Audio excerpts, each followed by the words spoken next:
Gala National Polytechnic, and when I was the first chair when it was formed as National Polytechnic, and it rose from a learners population of 2,900 to 13,500 by the time I left.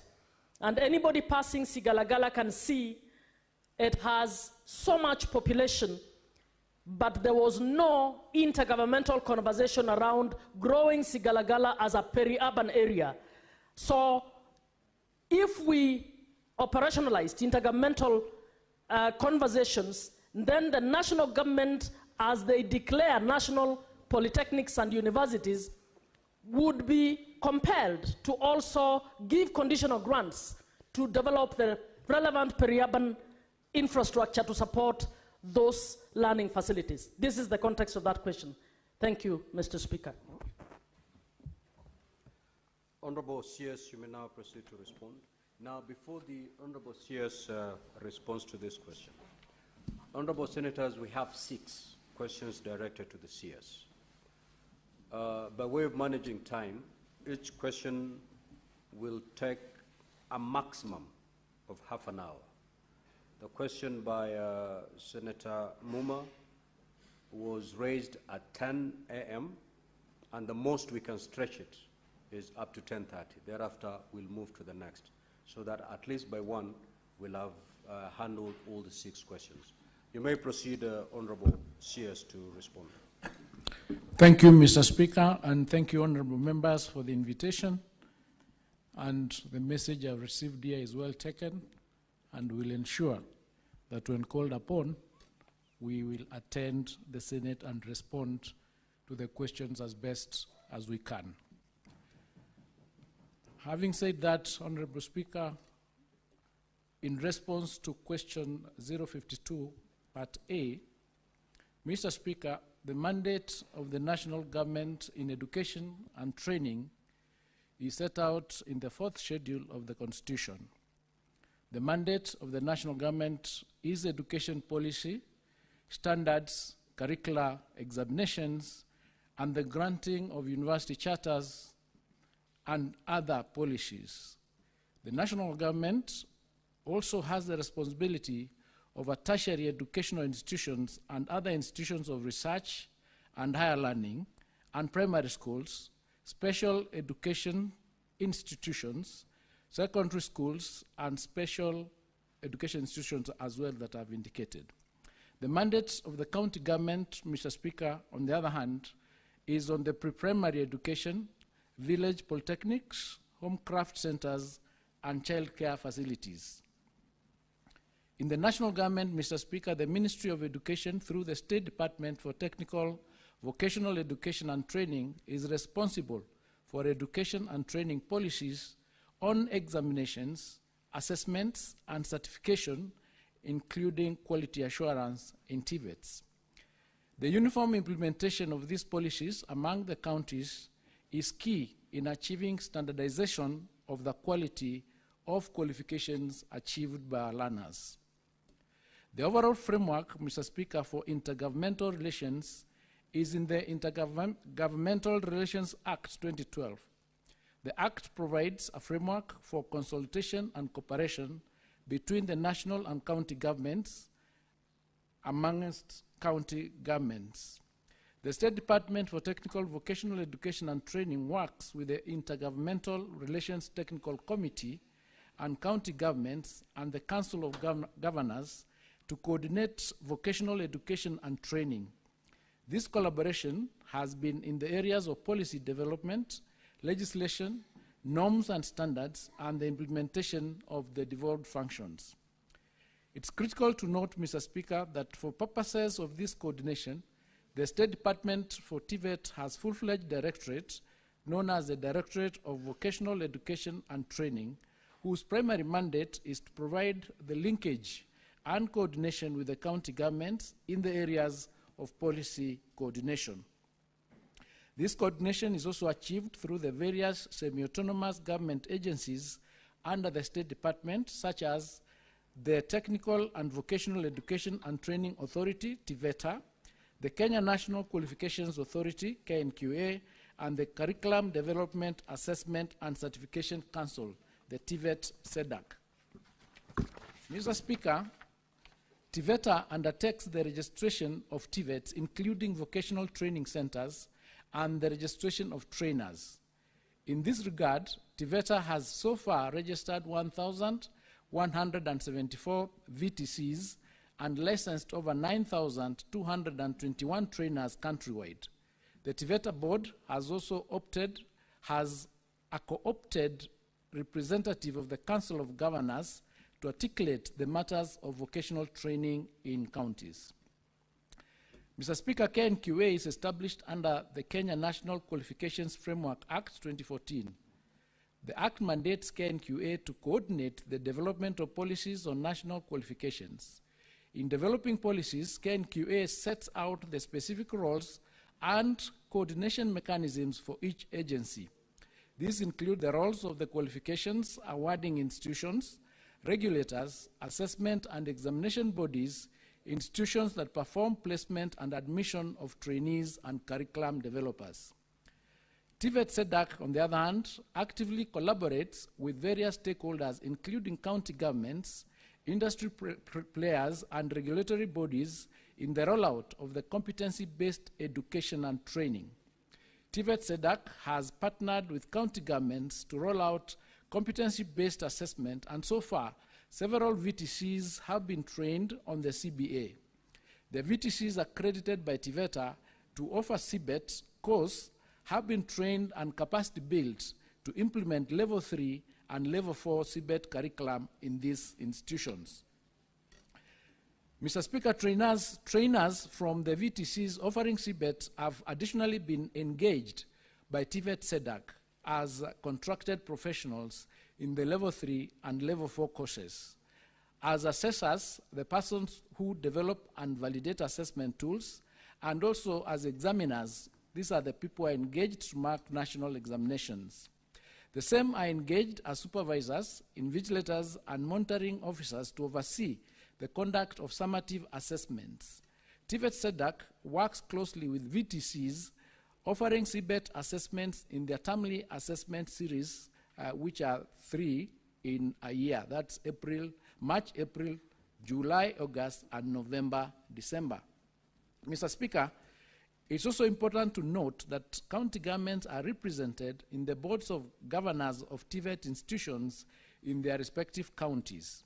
The second schedule of the Technical and Vocational Education and Training Act provides for a representative of the county governor of the county within which the institution is located to be a member of the board. As a ministry, we work closely with the county governments in implementing this requirement. This ensures that the voice of the county government is represented in the management of technical and vocational education institutions within their counties. Through TVET-SEDAC, Mr. Speaker, the ministry has developed 165 CBET curricula and occupational standards for the Kenya National Qualifications Framework Level 3 and 4, which are currently being implemented by the vocational training centers at county level. TVET-SEDAC has also worked to develop the capacity of the VTC trainers. The counties that have so far benefited from this are indicated as follows. Bungoma, we have a number of people trained, 254. Trans Nzoia, 133. Kirinyaga, 142. Nairobi, 23. Laikipia, 53. Bomet, 98. Machakos, 72. TVETA has engaged with the county government and other stakeholders in the development of TVETs in the following ways. Number one, the authority has developed services through the establishment of 4 regional offices, Coast, North Rift, Western, and Mount Kenya regions. They have co-opted a representative from the Council of Governors to the TVETA board to articulate issues of vocational training. There has been organized 2 regional stakeholder fora annually to share quality assurance reports with VTC managers and county directors of vocational training. Periodic training of VTC trainers and managers on quality assurance and governance issues. TVETA trains 400 trainers in internal quality assurance annually. Licensing of trainers is utilized at all levels, both national and county. Together with the development of partners, ILO, we have assisted in developing strategic plan for all VTCs in the 3 counties of Narok, Kajiado, and Nakuru. Together with the development partners, a partner known as No One Out, the TVETA did capacity building for 180 managers of VTCs from 180 centers, where 540 board members, 3 from each of the centers, were trained. They have conducted periodic quality audits in vocational training centers to ensure compliance and provide advice on continuous improvement. There has been an engagement of county government as the stakeholders during these standard developments. These include guidelines and standards on CBET, recognition of prior learning policies, trainers' qualification framework, national polytechnics requirements and guidelines, open distant e-learning known as ODEL, centers of excellence, CBET assessment centers, competency-based assessment tools, recognition and equation of TVET qualifications, and industrial attachment. Mr. Speaker, to the second part of that question, Mr. Speaker, there are 1,156 vocational training centers across all the 47 counties in Kenya, with a total enrollment of 141,157 trainees. These institutions are strategically located in villages, ensuring that youth can conveniently access skills training while residing at home. However, recognizing the needs of trainees from far-flung areas, some VTCs, particularly those situated in the arid and semi-arid lands and urban centers, have established accommodation facilities. These facilities help bridge the gap for learners who would otherwise face challenges in accessing training due to distance. As a ministry, we also explore ways to enhance student accommodation in VTCs, particularly in areas where demand exceeds available facilities. Mr. Speaker, the government, in collaboration with development partners such as the African Development Bank and the Germany Development Bank, KfW, is actively investing in the infrastructure development of tertiary institutions.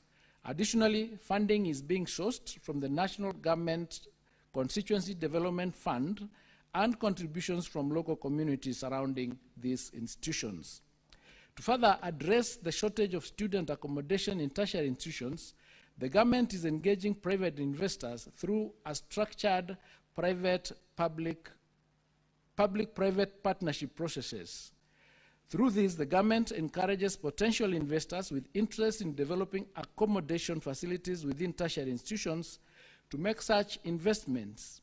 We have taken measures such as encouraging institutions with land to enter into collaborative partnerships with private investors, through which the private investors develop accommodation facilities for use by students. Part 3 of that question, Mr. Speaker, it is indeed true that conditional grants offer both levels of government the opportunity to fund under-resourced services or infrastructure such as water supply and sewerage systems. Water and sanitation are a devolved function, yes, Mr. Speaker. Noting how important these services are to the effective functioning of TVET institutions, we are committed to work together with specific county governments to seek conditional grants that will support them. This will be especially key in areas around universities and TVETs with high student enrollment that has placed pressure on existing resources. I submit, Mr. Speaker. Any supplementary questions? Senator Muma. Yes, I have, Honorable Speaker. Honorable Speaker, could the Minister indicate whether the Ministry of Education has any collaborative working relations with the Housing Department at the national level to secure part of the housing development units for tertiary institutions to provide accommodation for students, given that these are the most vulnerable individuals who need housing? Secondly, does the ministry have a record of the number of students taken up, those who are not taken up by the universities? How many are taken up by VCTs and TVET institutions? Do you have the percentage so that we are able to account to Kenyans how much we are absorbing or providing some kind of skills training to the high percentage of learners who do not make it to university? Honorable CS.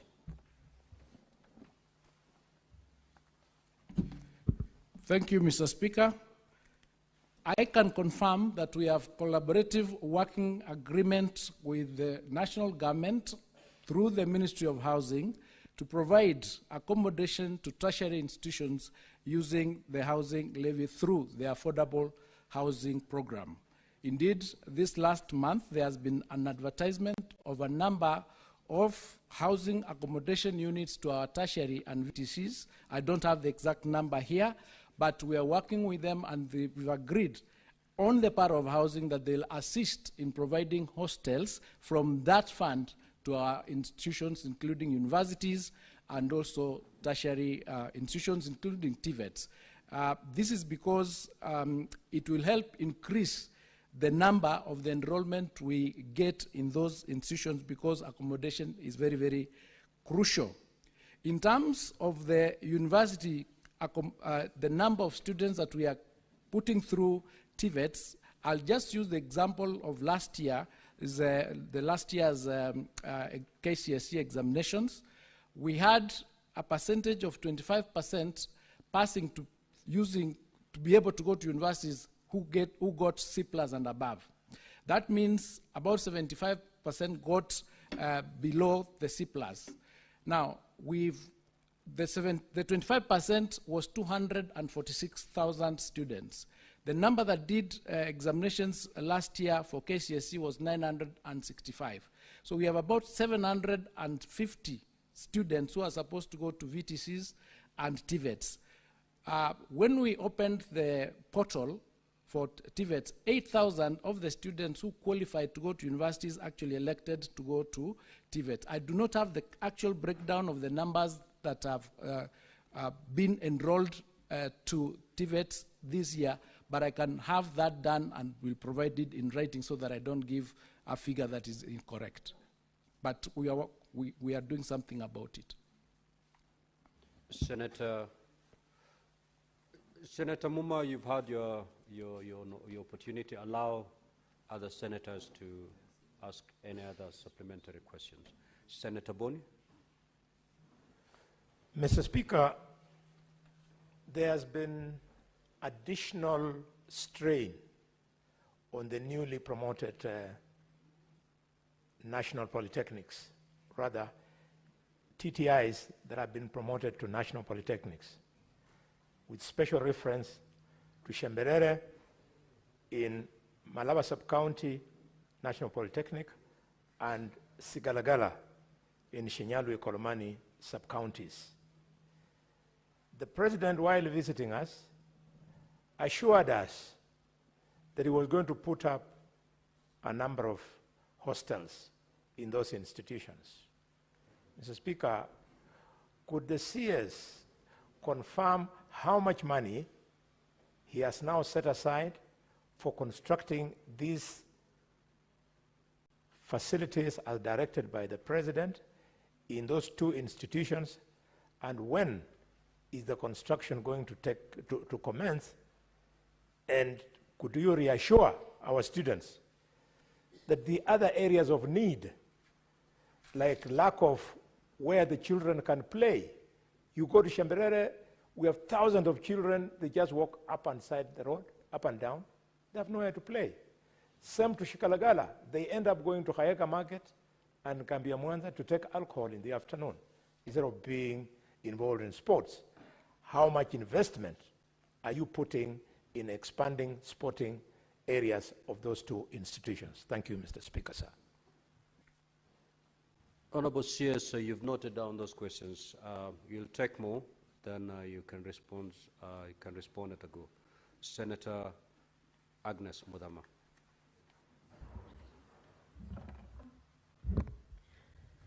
Thank you, Chair. I first of all want to congratulate the CS because even when he's called in committees, he appears. I've seen him appear in the Committee of Education, and so keep it up, Honorable CS, so that we don't speak like you have had senators speaking about the CS for Treasury. My question is, how long does the training for VCTs and TVETs take? How long? Is it 6 months? Is it 1 year? Is it 4 years or 3 years? Because we've seen some students being trained for 2 to 3 months and they're out, and we wonder if they can qualify with such a short time of training. And Honorable CS, there is an issue of transfers that I brought to your attention. Senator Mudama, if you can answer me about it Senator later. Mudama, Thank you're you. entitled Thank to- you, Mr. Speaker. I've finished. I'm done. Thank you. Honorable CS, you may proceed to respond. Thank you, Mr. Speaker. The policy of upgrading polytechnics or TVET institutions to national polytechnics is that each county needs to have at least one TVET being upgraded to a national polytechnic. And once that is done, the financial implications of that particular upgrade is then assessed, and then it's included in the next financial year to ensure that the infrastructure in those institutions are developed to meet the status of national polytechnics. So I may not have the exact amounts for the allocated to the specific institutions that Senator Kalwale has referred to, that is Igalagala and Shimerere, but I undertake to check the actual figures allocated to them and then provide that answer so that I don't give the wrong information. With respect to expanding other infrastructure, including playfields, we are working with the Ministry of Sports to ensure that we have facilities provided for, because they have a sports fund that is available to develop and acquire extra land spaces to ensure that these institutions have enough space for expansion. Senator Mudama's question, what happens in TVET institutions is that the students, the trainees, graduate using specific stages. So there are courses that take 3 months. There are skills that somebody gains by just being trained for 3 months. They are given certificates. There are diplomas that take 6 months. There are higher diplomas that take a year. There are others that take 2 years. So what we've done is that we've come up with a curricula that is specific to the needs of the students. For example, if a student wants to come and just learn masonry, masonry cannot take, for example, 6 months. So he's trained for 3 months, he gains that skill of masonry, is accredited and given a certification for that, and he can leave to go and use that skill to gain employment, then come back if he wants to learn something else, whether plastering, or he can move on like that. So it depends on what course it is. In fact, we've done what we are calling modularization of courses, where you can come in, study what you require, finish, go and gain employment somewhere else, and come back and continue learning. Because of that, we've had to pass, for example, the specific policies, including the recognition of prior learning policy, which requires that if you've been trained outside the informal program, you can come to an institution, you showcase your skill, and you are awarded a certificate in order for you to move to the next stage. So it is staged, and it's programmed depending on the course that one is taking. Thank you, Mr. Speaker. Honorable Senators, we now move to question number 058. In the event that we save on time, we may come back to those honorable senators who still have supplementary questions on this particular question. The Senator for Nairobi City County, Senator Edwin Sifon. Thank you, Honourable Speaker. These are the questions. Number one, what has the government done to permanently address the root causes of the prolonged industry action by lecturers at the Technical University of Kenya, which led to the closure of the university between 3rd February and 18th March 2025? B, could the government consider apportioning budgetary allocation to bail out the Technical University of Kenya from the prevailing financial crisis, as it did for Moi University, to forestall a collapse of the institution? And lastly, could the Cabinet Secretary also outline the government's strategy to generally address the challenges currently afflicting public universities, which include inadequate infrastructure, perennial strikes by the academic staff, and financial instability? I thank you, Honourable Speaker. Honourable CS, you may proceed to respond. These answers have been circulated to the Honourable Senators. Yes. You need not read them verbatim. You may even elect to paraphrase so that we save on time. You may proceed. Thank you, Mr. Speaker. But on this one, Mr. Speaker, please allow me to read, because it includes figures that are specific to TUK. Then where it's a general response, then I'll be able to generally paraphrase.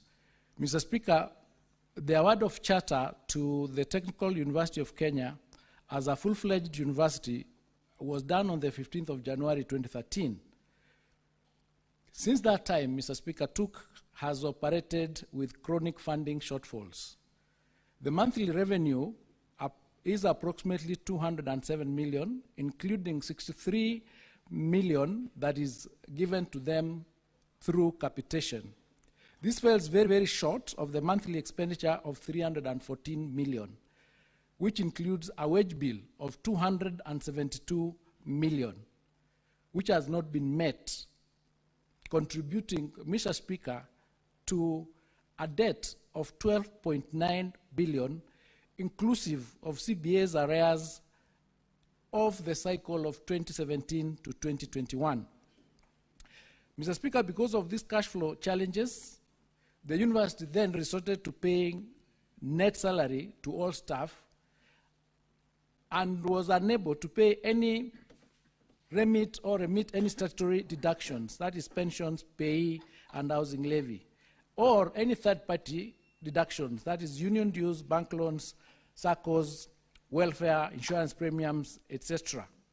These challenges, Mr. Speaker, led to industrial action by staff of the university, as indicated in the question.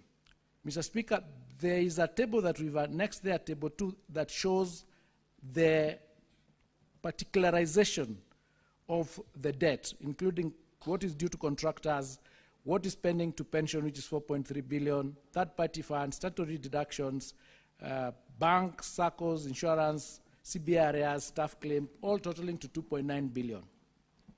To overcome these challenges, Mr. Speaker, the Ministry of Education, in conjunction with TUK, came up with a recovery plan, which included the following measures. There was an agreement that the government will give a direct support of 145 million for the period of January 2025 through to 30th of June 2025 to ensure that staff salaries are paid in gross and on time. We also agreed to offer conditional grants and enhanced capitation. The Ministry of Education will continue to channel conditional grants to bridge the budget gap with phased allocations over the next financial years from 2025-26 to 2031-2032 to cover gross salaries and enable the timely remittance of the statutory deductions. We came up with a structured plan of sorting out that debt. TUK has also put in place a recovery strategy anchored on 3 areas. They are going to increase student enrollment. They are going to implement cost-cutting measures, including staff right-sizing, and also organizational restructure and revenue enhancement, as indicated. Table 3 there, Mr. Speaker, indicates the pending bills payment plan that runs from 2025 all the way to 2031. Regarding the retirement benefits and the remittance of statutory and third-party deductions, TUK has undertaken to do the following. The TUK Staff Retirement Benefit Scheme, originally established in 2009 and registered on the 12th of November 2013, was wound up by court on the 5th of July 2024. In the aftermath, TUK has engaged the Retirement Benefits Authority, the unions, that is WASU, KUSU, and KUDEA, and the receiver manager, liquidator, with a key meeting held on 30th of January 2025 and a follow-up schedule for 21st of May 2025 on the liquidation process. TUK has also undertaken to provide funds over the financial years 25-26 all the way to 2030 to settle outstanding liabilities of the wound-up TUK Staff Retirement Benefit Scheme in line with the overall recovery strategy. TUK has also requested the Retirement Benefits Authority to give the university authority to establish a new retirement benefit scheme since the old one was wound up.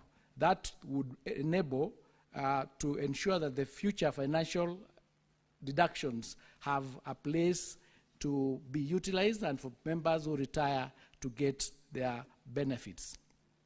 Mr. Speaker, to the second part of that question, the government is committed to bailing out the Technical University of Kenya from the financial crisis, which, as I've indicated, started from day one. The government is committed to provide a net payroll support of 145 million, as I've indicated, for the period of January 2025 to 30th of June 2025. Thereafter, the support will be anchored in the budget of 2025-26 all the way to 2031-32. This will cover gross salaries and enable the timely remittance of statutory deductions. Part 3 of that question, Mr. Speaker, the university subsector, as we all know, has faced various challenges in recent times, largely occasioned by financial difficulties, leading them to be, a number of them being declared technically insolvent. Indeed, as you'd recall, the university's Academic Staff Union and the Kenya University Staff Union, KUSU, issued strike notices in September and wanted to proceed to actual strike in October. The main issues that were raised were non-implementation of their 2017-2021 collective bargaining agreements and the delay in the conclusion of the 2021-2025 CBA. Key issues included the demand for basic salary increment by between 7% to 14%, the harmonization of allowances across universities, and the provision of car and mortgage scheme loans. Following negotiations, Mr. Speaker, the parties under the leadership of the Ministry of Education came up with a return-to-work formula, which was signed on the 26th of September 2024. The key terms and provisions of the return-to-work formula, Mr. Speaker, include the following: the salary adjustments, the last 2 years of the CBA, the 2021-25 CBA cycle, effective 1st of July 2023 to 30th of June 2025. It was agreed that for grades 13, 14, and 15, a 7% increment, salary increment. For grade 10, 11, and 12, a 10% salary increment. We also agreed on an annual automatic 4% increment. We agreed that the revised salaries would be effective October 2024. Retirement age was also sorted out. Transition provisions were provided to ensure that there is a smooth transition with the higher retirement ages until the expiry of the existing contracts.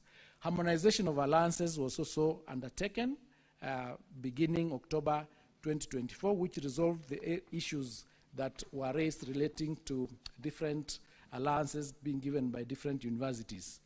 Budget enhancement, we gave commitments to address budgetary allocations for staffing promotions and related priorities. The Interpublic Universities Council, that is IPUCCF and WASU, were required to convene, and they did that convening, and they have undertaken the process of implementing the return-to-work formula. Mr. Speaker, in line with the return-to-work formula, the technical team composed of IPUCCF representatives and the 3 unions convened and worked out the figures that were required, and they came up with a figure of 9.7 billion. And then this figure was agreed to be spread out for the years 2024-25, 25-26, and 26-27 in order to ensure that they are taken care of, and therefore it led to a signing of a CBA on the 23rd of November 2024. The payments, Mr. Speaker, for 2021-25 commenced in December 2024 within the effective implementation date, with the effective implementation date being 1st of October, and we have adhered to it so far. To avert a recurrence of industrial disputes in the university subsector, Mr. Speaker, the government has committed to ensuring that negotiations for future CBAs commence at the start of each cycle to allow proper planning and budgeting. Since the implementation of CBAs is resource sensitive, we are also creating a legal and policy framework to ensure that our public universities are financially sustainable. Part of these include the introduction of the student-centered funding model, which replaced the DUC, under which universities were seriously underfunded. The ongoing law reform process is also geared towards ensuring that the governance frameworks in our public universities are effective, efficient, transparent, and accountable and account to prudent use of university resources. We have also instructed our public universities to address staff issues as and when they arise, instead of overlooking them until they assume crisis proportions. Overall, Mr. Speaker, the measures to improve governance and sustainable financing at our public universities will also support the enhancement of infrastructure in our public universities. We have also encouraged our universities to work on alternative resource mobilization initiatives in order to minimize reliance on exchequer. I submit, Mr. Speaker. Honorable Senator from Nairobi County, do you have any supplementary questions? Speaker, indeed, I do have one supplementary question, but before I ask that supplementary question, I just need some clarity on the answer that has been provided by the CS. Honorable CS, you have said that you are supplying a net payroll support of 145 million, knowing that the monthly wage bill for the institution is 272 million per month. Can you clarify to me whether this 145 that you say is for the period January 2025 to 30th June 2025 is a monthly support of 145, or the 145 is for those 3 months, which would be a drop in the ocean when you compare with the monthly wage bill? Secondly, there's a mention of conditional grants that you say will bridge the budget gap. Unfortunately, you have not provided any figures, CS. Do you have a figure of the total amount of the conditional grant that is going to be supported, the institution is going to be supported with? And lastly, last clarification, Honorable Speaker, there is language that is suspicious in the response on the recovery measures. I don't understand what you mean by staff right-sizing. This is the first time in my entire life that I have heard that word, staff right-sizing. Are you saying you're going to sack people? And if it is that is what you're saying, can it come from you clearly, which cadre of staff are affected and the numbers? And then, Speaker, I can ask my supplementary question then. Because those were just clarifications. This language is, that language is confusing. What is right-sizing? Are you cutting people down to size? Proceed. Now, Honorable Speaker, the supplementary question that I wanted to ask is whether this idea of transforming these middle-level colleges like Kenya Polytechnic into universities without sound financial and research grounding was ill-thought, and given the inability of these institutions to self-fund from internal resources. He has brought that question very clearly, Honorable Speaker, that these institutions are unable to self-sustain because of the sources of funding. Would you still, as a government, support this policy of transforming these mid-level colleges like Kenya Poly into universities? I thank you, Honorable Speaker. Honorable CS, you may proceed to respond. Thank you, Mr. Speaker. For clarification, first clarification, Honorable Sifuna, the 145 million is monthly support. Monthly support to cover a gross payment of salary from January 2025 to June 2025. The conditional grant figures, we have them inbuilt in the 12.9 billion figure that we are supposed to pay, which we spread out from 2025-26 year to 2030-31. There is a schedule of how much per year we are giving so that that figure can be met.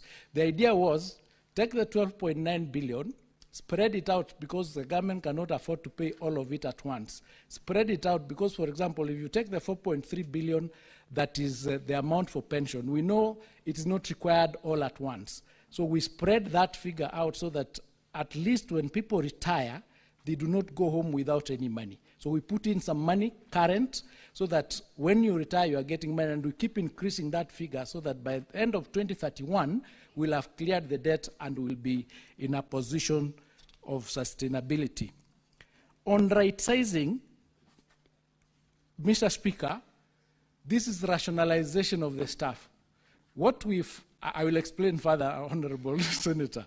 What we found is that in universities, the ratio of teaching staff to non-teaching staff is supposed to be 70-30. But what we have in most of our institutions is the opposite. We have academic staff that are 30-70. So right sizing or rationalization is as you continue employing, you see where do you need to employ and where do you need to release. For example, if a casual or somebody is on contract and you find is in the 70% portion, you do not replace that person. You let them go at the end of their contract so that you have an opportunity to bring this other side above in order to right size. There is going, of course, to be issues relating to sending people home, but that is dependent on a program that would work if that becomes necessary, just like what we've done in Moi. What we did in Moi, we agreed that the first thing that will happen is the people whose contracts are coming to an end and are not required to be renewed because they're in the category of where you have more than you need, you don't renew their contract. But then, when you move to want to deal with the rest of the group, let's say you want to send them home, you have to work using the normal, because it's a labor right, using the normal process. Discuss with them, discuss with the unions, and you must have funds if you are sending people home to pay them so that they go home. So these are the strategies or structures that we put in place. One, to ensure that we have sustainable programs in the universities, but we also do not offend the rights of the employees. So we are not just going to sack people and tell them, go home. We are going to work with them and with the unions to ensure that we have a program, a transition program, where we are going to be able to ensure that we are reaching the right level. That is the right sizing, rationalization that we are talking about. But we are going to work together with them. We are not going to wake up and say, this group go home. There could even those who are willing to voluntarily come and say, I want to go home, can I have my redundancy package and stuff like that. Now, the issue of transforming these mid-level colleges into universities, of course, came about because there was a number of students, as you very well know. The university spaces, if you remember, was that if people do exams and they're supposed to go to universities, what used to happen is you start from the position of how many spaces do we have in the universities for us to admit. Then you do a cutoff point and say, this year we are taking students from B and above. So you find that even the people who are actually qualified to go to universities were not getting the spaces. That is the basis upon which the transformation of these middle colleges to universities came about. But where we are now, the conversation needs to be had to confirm whether we have enough. For instance, this year, the spaces we have in universities to accommodate students, the available spaces are 305,000. The people who qualified on the C+ to go to universities are 246,000. That means we have almost 60,000 available space to admit other students. So the question would be, do we really need to do or create more universities? Because we are not getting enough students to admit. So it's a conversation that we'll have, and at each and every discussion, this is the rationalization, the discussion, the assessment that needs to be done, including the financial implications of it, to see whether it is possible to upgrade. But otherwise, currently we have almost 79 universities in the country, 43 of them being public, the rest being private. So we have enough spaces to admit all our students. So it's a conversation, as I said, that would need to be had depending on the need. Thank you, Mr. Speaker. I submit. Senator Professor Kamar. Thank you, Mr. Speaker, for the opportunity. And thank you, Minister, for the answers. I'm just wondering about the universities in relation to the TVETs, and you answered the question earlier about the TVETs. How much space do we have in the TVET and mid-level colleges to absorb our students? I'm asking that because you have rightfully said the percentage to the university is about 20% of those who did KCSE. You have also said that those figures are at least well accommodated as far as admission is concerned, because we have even extra room. How many do we have in the middle level? This percentage that qualifies to go to college, what capacity do we have for them? That's for the mid-level, before we even talk of VCTs. I know since you are a minister of both basic and higher education, we also have students who were offloaded in class 8 who couldn't go to secondary school because the spaces in secondary school were less than the spaces, the output that came out of primary schools. What plans does the ministry have to make sure that we don't offload our children actually to the streets? Because they are either somewhere or they are nowhere, and we will find them out there in the streets. Thank you, Mr. Speaker. Honorable Sears, just note down the question. Senator Edie. Thank you, Mr. Speaker, and thank you, CS, for coming to answer these questions. Honorable Speaker, my supplementary question is on question number 58C, that the Senator of Nairobi had sought to understand the government strategy on generally addressing the issues and the challenges currently affecting public universities, particularly by perennial strikes by academic staff.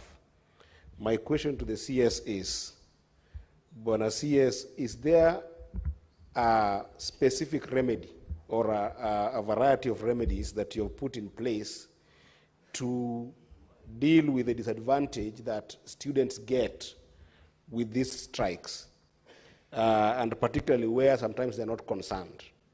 A particular case in example is the rampant cases of late or delayed schooling. For instance, when there is a delayed element of or changes in calendars, where you find that a student is supposed to even graduate in a year's time, there is delayed calendars to the extent that they end up graduating in 2 years or 3 years. This is becoming a very serious issue in public universities, Honorable Speaker, that I think that it's an issue that needs to be dealt with for once and for all. So is there specific remedies that the ministry is putting in place to make sure that those disadvantaged students are also catered for in the middle of these perennial strikes? I thank you, Mr. Speaker. Senator Mariam.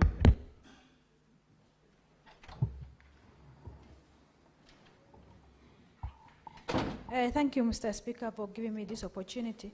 Mr. Speaker, my question is on paragraph 31, which is the minister saying that he will pay a net payroll of supports payroll 145, but the gross one is 272. So there is what you call avoidable expenditure, which if you have not remitted the statutory deduction on time, there is interest per month. So how will the minister take care of the interest? Thank you. Senator Onyonka.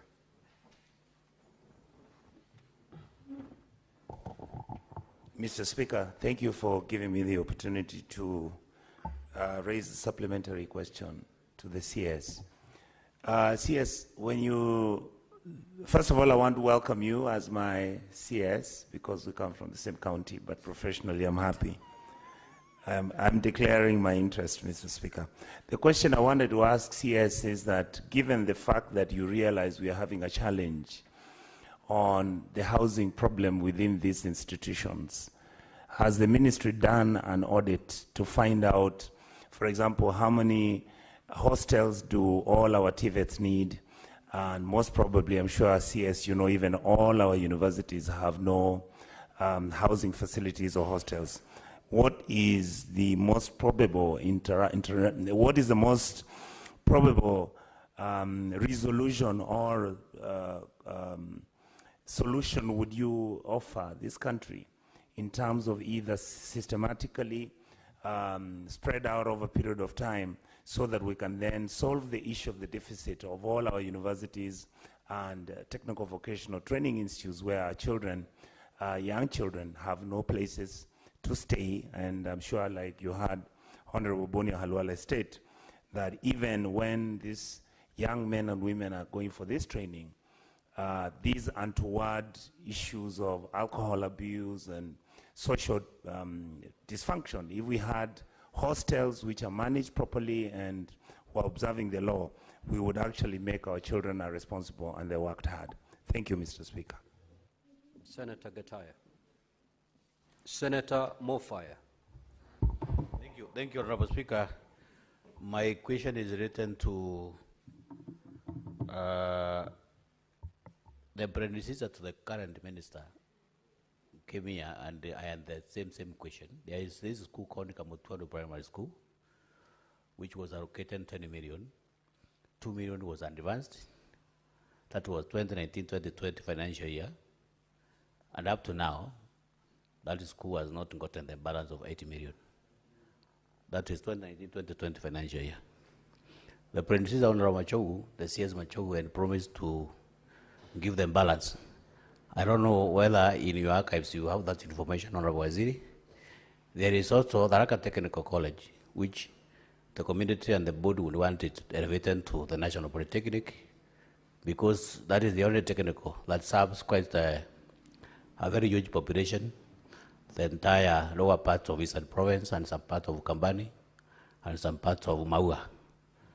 So the community and the board would request that technical be upgraded to the National Polytechnic to serve the intended purpose.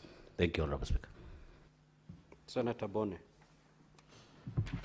Mr. Speaker, thank you. CS, let's admit it. From your table here, the school needs 12.9 billion shillings in pending bills. And CS, you want to give them 145 million per month for 6 months. That is a total of 870 million shillings. In view of the paltry 207 million that they are able to generate on their own, let's admit it, the college is insolvent.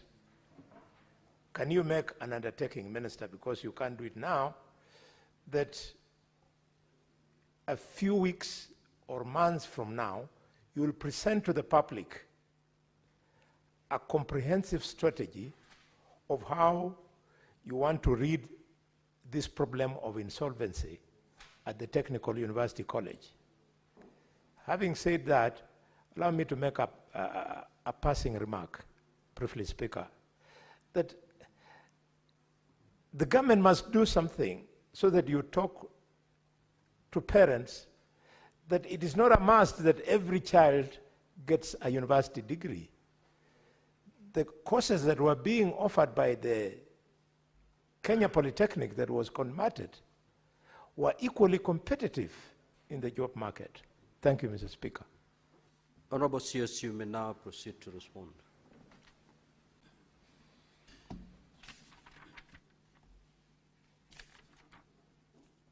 Thank you, Mr. Speaker.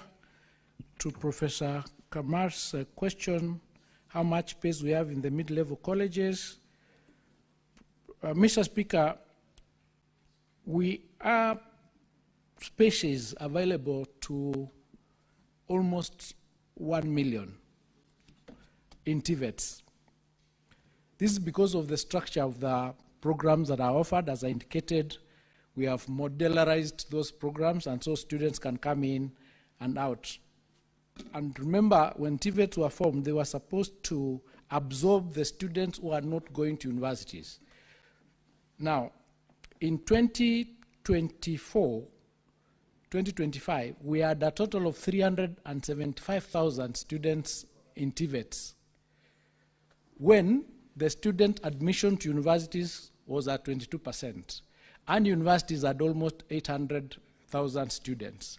So the pyramid was inverted. We had more students in universities than in TVETs, when we should be having more students in TVETs than universities. So we started a program of increasing the enrollment of these students, and we targeted even above 1 million.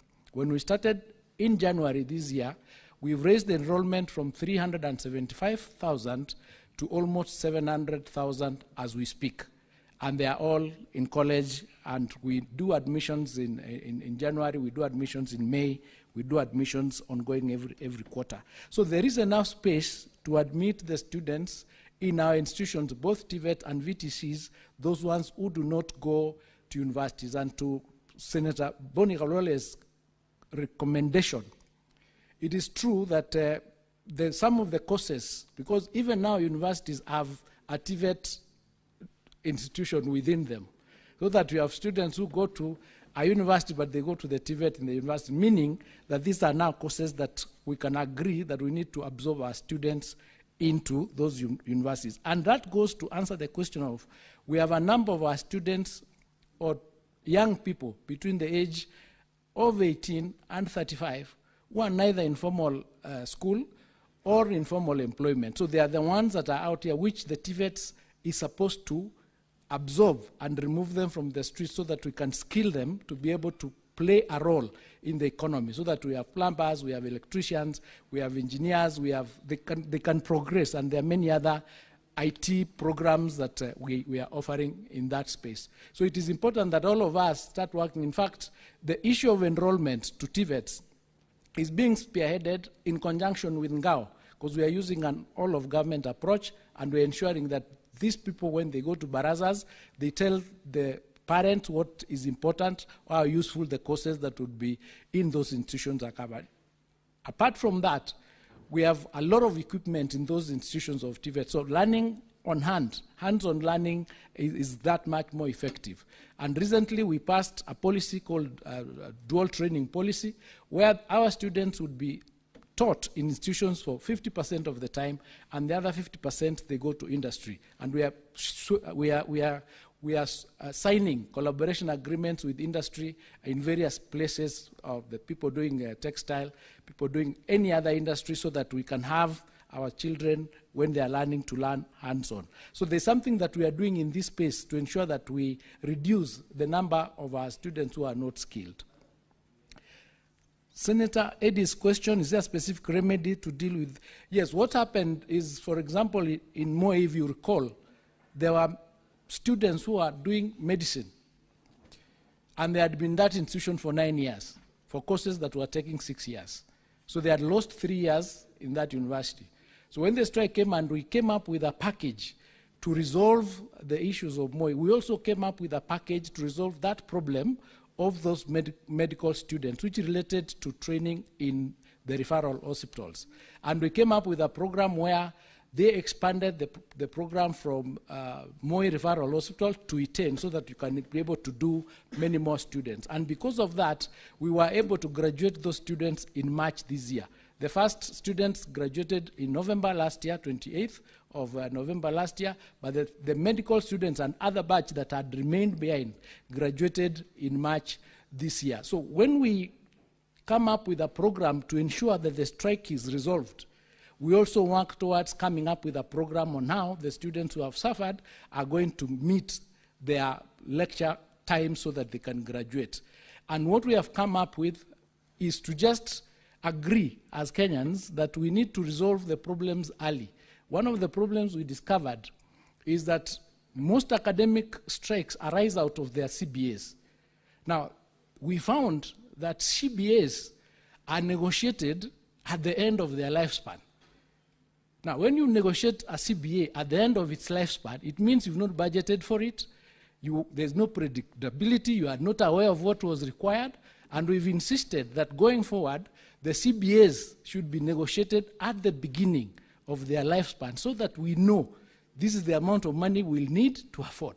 That way, we can budget for it or plan for it. And I'm glad to note that the CBA for 2025, 2029, they are already negotiating it as we speak so that we can factor it into our next budgets to ensure that the teachers know or the lecturers know what they require. So that is how we are trying to resolve this space, and it is a multi-pronged approach. We have to deal with it because the students who are in these universities are our students. If we don't do something about them, then they suffer. As we indicated, almost 23 of our universities were technically insolvent.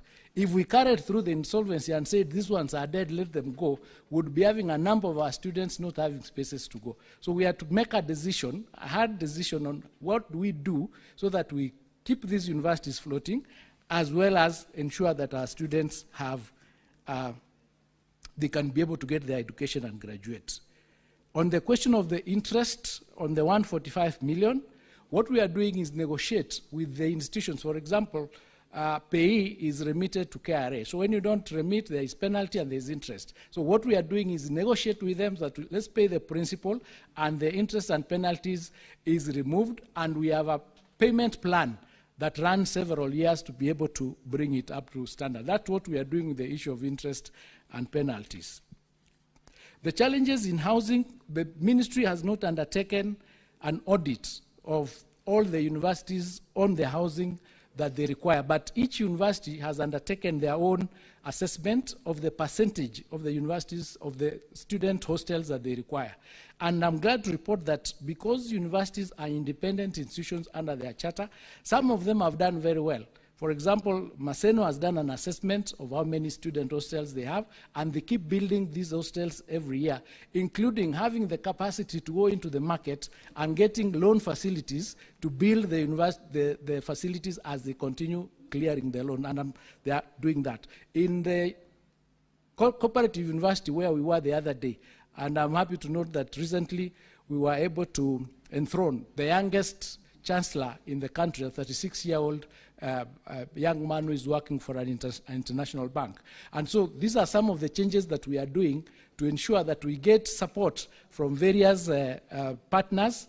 And in that institution, they already signed an agreement, a partnership, an MOU, to have an investor build 7,000 units of their 10,000 students that they have. So each individual university is working towards ensuring that they resolve the housing problem. But also, we are working with the Ministry of Housing under the housing levy to ensure that they can assist us in building the hostels, and we've signed quite a number of agreements with them, and some of the construction of the units have begun. Senator Mofa's issue is specific to some school. I will check. Excuse me. I didn't get the name of the school. The name? Caputuando. Araka constituency. That is Kalangachiri location. Let me undertake to counter-check that information. I have my Director General here, he's taken the notes, and will specifically respond to you. But as you know, in the last 2 years, there has not been any infrastructural funds in the budget. So we were not able to do any support to any institutions on the infrastructure portion. But this year, we put in a portion of infrastructure, and I'm hoping that we'll cover a good number of the requests and the requisitions that are in place. That, of course, would go to any other that is pending, and we are working on that, including presidential directives that are normally given. On the technical college, Mr. Speaker, there is a specific criteria that is used for us to be able to confirm that a particular TVET institution is ripe for upgrading to national. So once the requisition is made, there is a team that visits the institution and comes up with the report. And based on that report, a CAB memo is then prepared. Then we proceed and ensure that it's upgraded. Once you meet the criteria, that includes land space, it includes the number of students that you have, and other, then we'll be able to resolve that. So our team can pay a visit once the request is made, and once we confirm, we'll be able to sort that out and see whether it meets the requirements. On the 145 million to Senator Kalwale's question, the 145 million was support just to the salary, because TUK has only been paying net salary. So we decided, let's give them a grant of 145 million for 6 months, January to June, so that those 6 months, the staff can be paid their gross salary.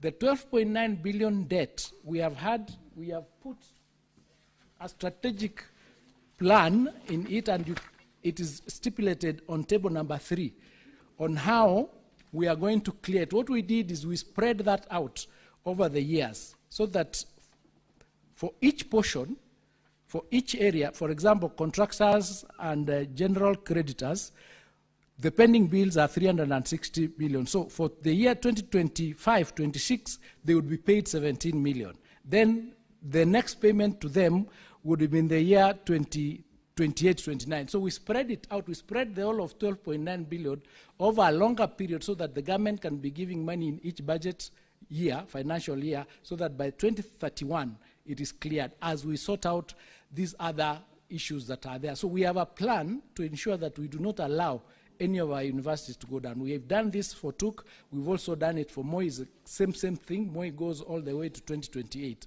And that is how we are resolving this particular problem. But over and above that, we're also resolving governance issues, which we discovered is one of the biggest threats to our universities, and also issues relating to them, the universities, not doing enough in research and their niche, so that they can be able to generate more in their A, so that we are able to support our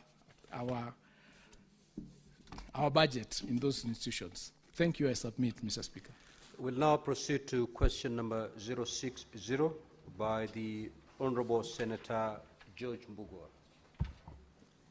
Thank you, Mr. Speaker. And I rise to ask question number 60, Part A. Could the Cabinet Secretary provide data on the enrollment of children with hearing impairment in pre-primary and in grades 1, 2, and 3 of lower primary across special schools, integrated special units, and regular mainstream schools from 2022 to date? And B, could the Cabinet Secretary provide an overview of the government's policy on integration of learners with hearing impairment in pre-primary and lower primary education, including details on the measures in place to ensure that the learners receive adequate support and consideration in the mainstream education setting? And C, what is the Ministry's position on the placement of these learners in pre-primary and lower primary boarding schools? And could the Cabinet Secretary outline any specific guidelines or recommendations from the Ministry addressing the matter? And lastly, what provisions and resources does the government provide to support the education of these learners in pre-primary and lower primary without necessitating their placement in boarding schools? And could the Cabinet Secretary also state the actions being taken to assure parents that boarding schools are not the only viable option for these learners? Thank you, Mr. Speaker. Honorable CS, you may now proceed to respond. Mr. Speaker, to Part A of that question, the enrollment of learners with hearing impairment in grades 1, 2, and 3 of lower primary across special schools, integrated special units, and regular mainstream schools from 2022 to date is as follows. 2022-2023, we had 13,099 students. 2023-2024, we had 19,199, and 24-25, we had 11,399. This is the data, Mr. Speaker, that is available on the National Education Management Information System. On data on learners in pre-primary institutions, we are now working with the Council of Governors to collect data on learners in pre-primary institutions which are under the county governments. This data will then be populated on the National Education Management Information System. The main policy, Mr. Speaker, that's question number 2, on special needs education in Kenya is in the sector policy for learners and trainees with disability 2018. This policy document provides a key provision of the Constitution under Article 53(1)(b) of the Constitution that provides that every child has the right to free and compulsory basic education. Article 54(1)(b) of the Constitution says that a person with any disability is entitled to access educational institutions and facilities for persons with disabilities that are integrated into society to the extent compatible with the interests of that person. The essence of the policy, Mr. Speaker, is that learners with disabilities, including those with hearing impairment, are only integrated in regular schools if there is adequate support and an accessible environment that will enable their learning. The ministry provides top-up capitation to learners in special needs education institutions. At the primary school level, Mr. Speaker, the approval rate of capitation is 1,420 per learner per year. Learners with special needs, however, receive a top-up of 2,300 per learner per year.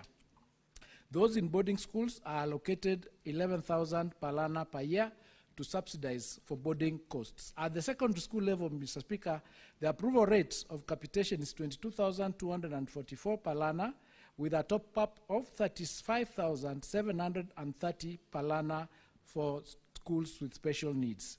The top-up grants, Mr. Speaker, are meant to support the provision of specialized learning materials, assistive devices and technologies, and including personnel emoluments for non-teaching staff and food subsidy for the learners mainly in the special needs education boarding schools.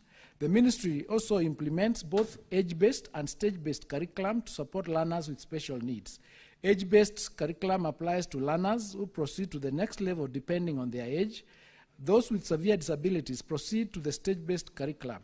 They only proceed to the next stage after they master certain skills and capacities. These stages are foundational, intermediate, and pre-vocational and vocational stages, Mr. Speaker.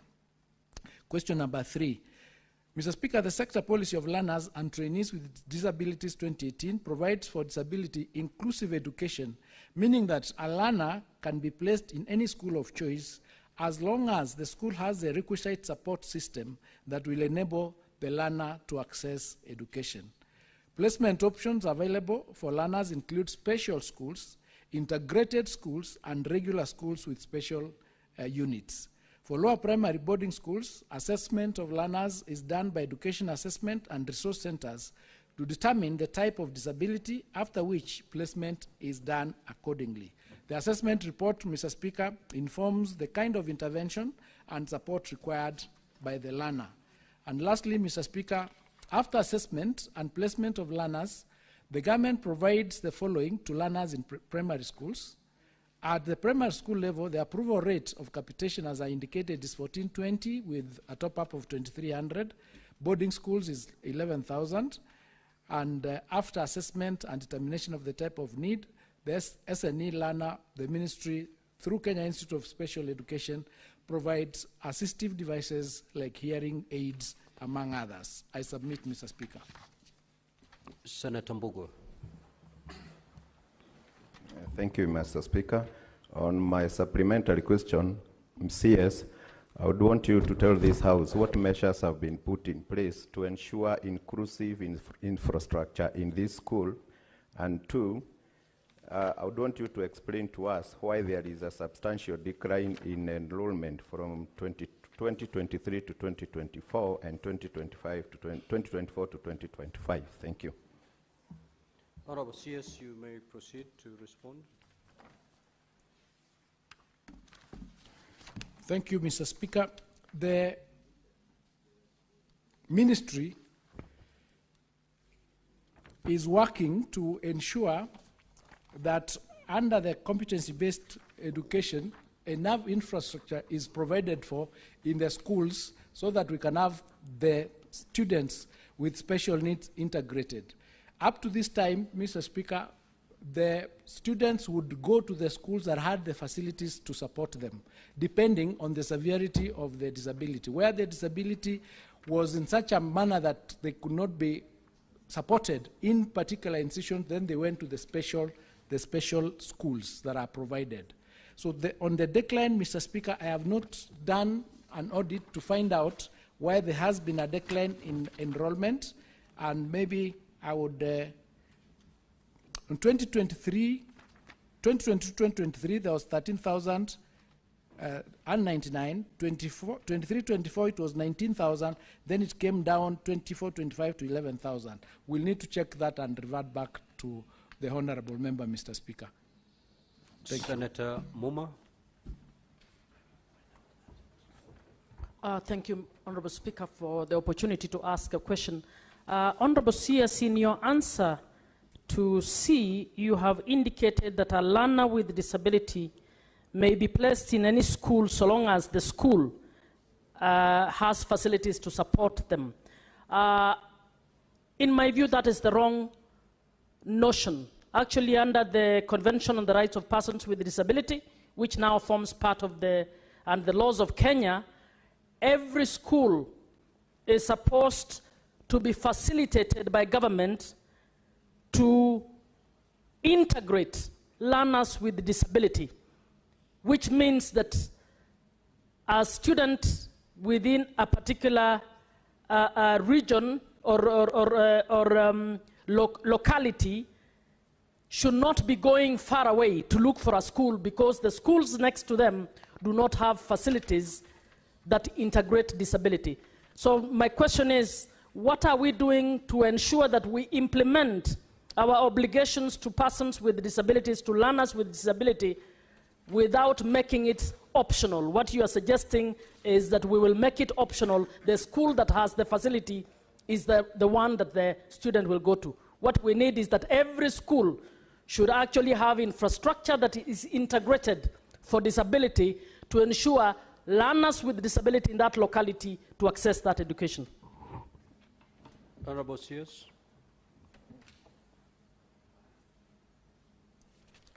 Thank you, Mr. Speaker. To that question, I'm in agreement that we need to have our facilities sufficiently having the infrastructure to integrate all our students. And I can say that in view of the new act, the Disabilities Act that is likely to come into, is actually being assented to tomorrow. These are some of the issues that it has been tackled in that act, and therefore now it's going to become mandatory or obligatory that each institution, depending on the budgetary allocation that would get, would have those facilities integrated, and as indicated, depending on the severity of the disability, then we'll ensure that all our students in that section, the special needs sector, are taken care of just like we are taking care of each and every other child in Kenya. Thank you. We now move to question number 061. Honourable Senator Joyce Correa.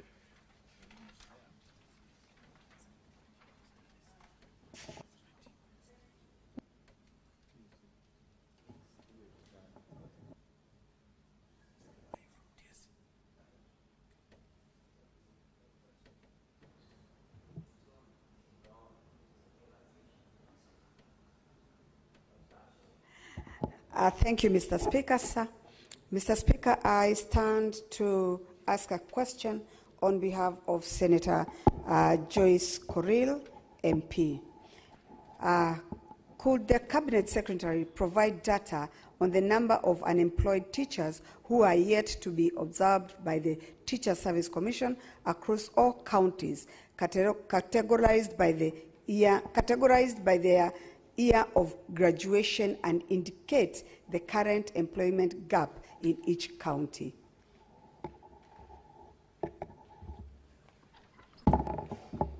Sorry, Mr. Speaker, sir.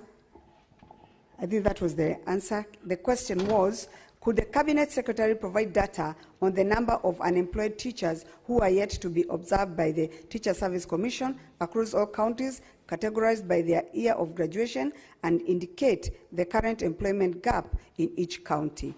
B, what measures has the ministry put in place to address TSC's low absorption rate of teachers, particularly those who have remained jobless since 2010? C, could the Cabinet Secretary outline any collaborative efforts between the Ministry of Education and TSC to ensure teachers' employment across all regions, particularly addressing disparities where some counties have higher numbers of unemployed teachers, and to promote fairness and equity in recruitment?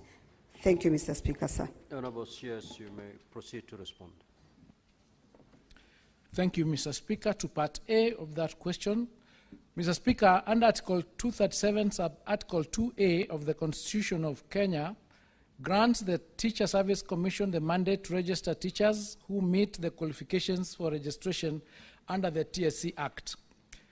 To execute the mandate, the TSC has established an online teacher registration portal to facilitate efficient, effective teacher registration. However, since the process of registration is voluntary, some of our graduates from the teacher training colleges and universities are yet to register. Mr. Speaker, an analysis of the teacher register indicates that there is a total of 485,000 registered teachers who are not employed by the Teacher Service Commission, as summarized in Table 4 that we provided. And they read, post-primary, there are 84,510,000 teachers. Primary is 124,061, and ECD has the largest number of 134,914, making a total of 343,485. The Commission has not obtained data of how many ECD teachers have been employed by the county governments and is in the process of ascertaining the data per county. The Commission has also indicated that it has not yet complied data of unemployed registered teachers per county. This information can be supplied once the data is compiled. Part 2 of that question, Mr. Speaker, recruitment of teachers across the country is premised, among other factors, the availability of funds and the existence of vacancies in authorized establishments. In a bid to address the low employment of qualified teachers in the public sector, the Commission has done the following. The Ministry and the Commission annually submit budgetary proposals and policy recommendations to the National Assembly's Departmental Committee on Education, advocating for adequate funding and legislative support to facilitate recruitment of teachers. The Commission identifies the shortage of teachers in each school and replaces the teachers who have exited service and ensure that these are replaced immediately to improve curriculum implementation. The Commission also engages unemployed teachers on an internship program targeting unemployed qualified teachers. This program is governed by the Teachers Internship Policy and Guidelines 2019 and is in line with the government policy to equip graduates with practical skills and competencies for the job. Under the internship program, it is aimed, among others, to promote development and job competencies with clear linkages between education, training, and practical work. Since the inception of the program in 2019, Mr. Speaker, the Commission has engaged 94,300 teachers interns, as shown in the table provided there. 2020, 10,300, 21, 12,000, 22, 6,000, 23, 26,000, last year, 20,000, this year also 20,000, 94,300 in total. During teacher recruitment exercise, the Commission gives priority to teachers who graduated earlier, especially those who have remained unemployed for extended periods of time. This is done to promote fairness and to reduce long-term unemployment among teachers who have waited many years for absorption into service. Mr. Speaker, the Teacher Service Commission continually monitors staffing levels across all public learning institutions in response to the evolving curricular demands, school enrollments, and regional disparities. From time to time, the Commission, pursuant to Article 237, formally advises the Ministry of Education on the prevailing shortage of teachers in specific subjects and learning areas with a view to increasing the national supply of teachers and ensuring adequate, equitable staffing. In addition, Mr. Speaker, recruitment of teachers is based on the number of classes in the country, which are set by the Ministry of Education. Particular attention for the last 2 years has been given to junior school deployment under the new CBE framework, spearheaded by the Ministry of Education. It's based on this that the Commission recruits to ensure balanced staffing across the country. I submit.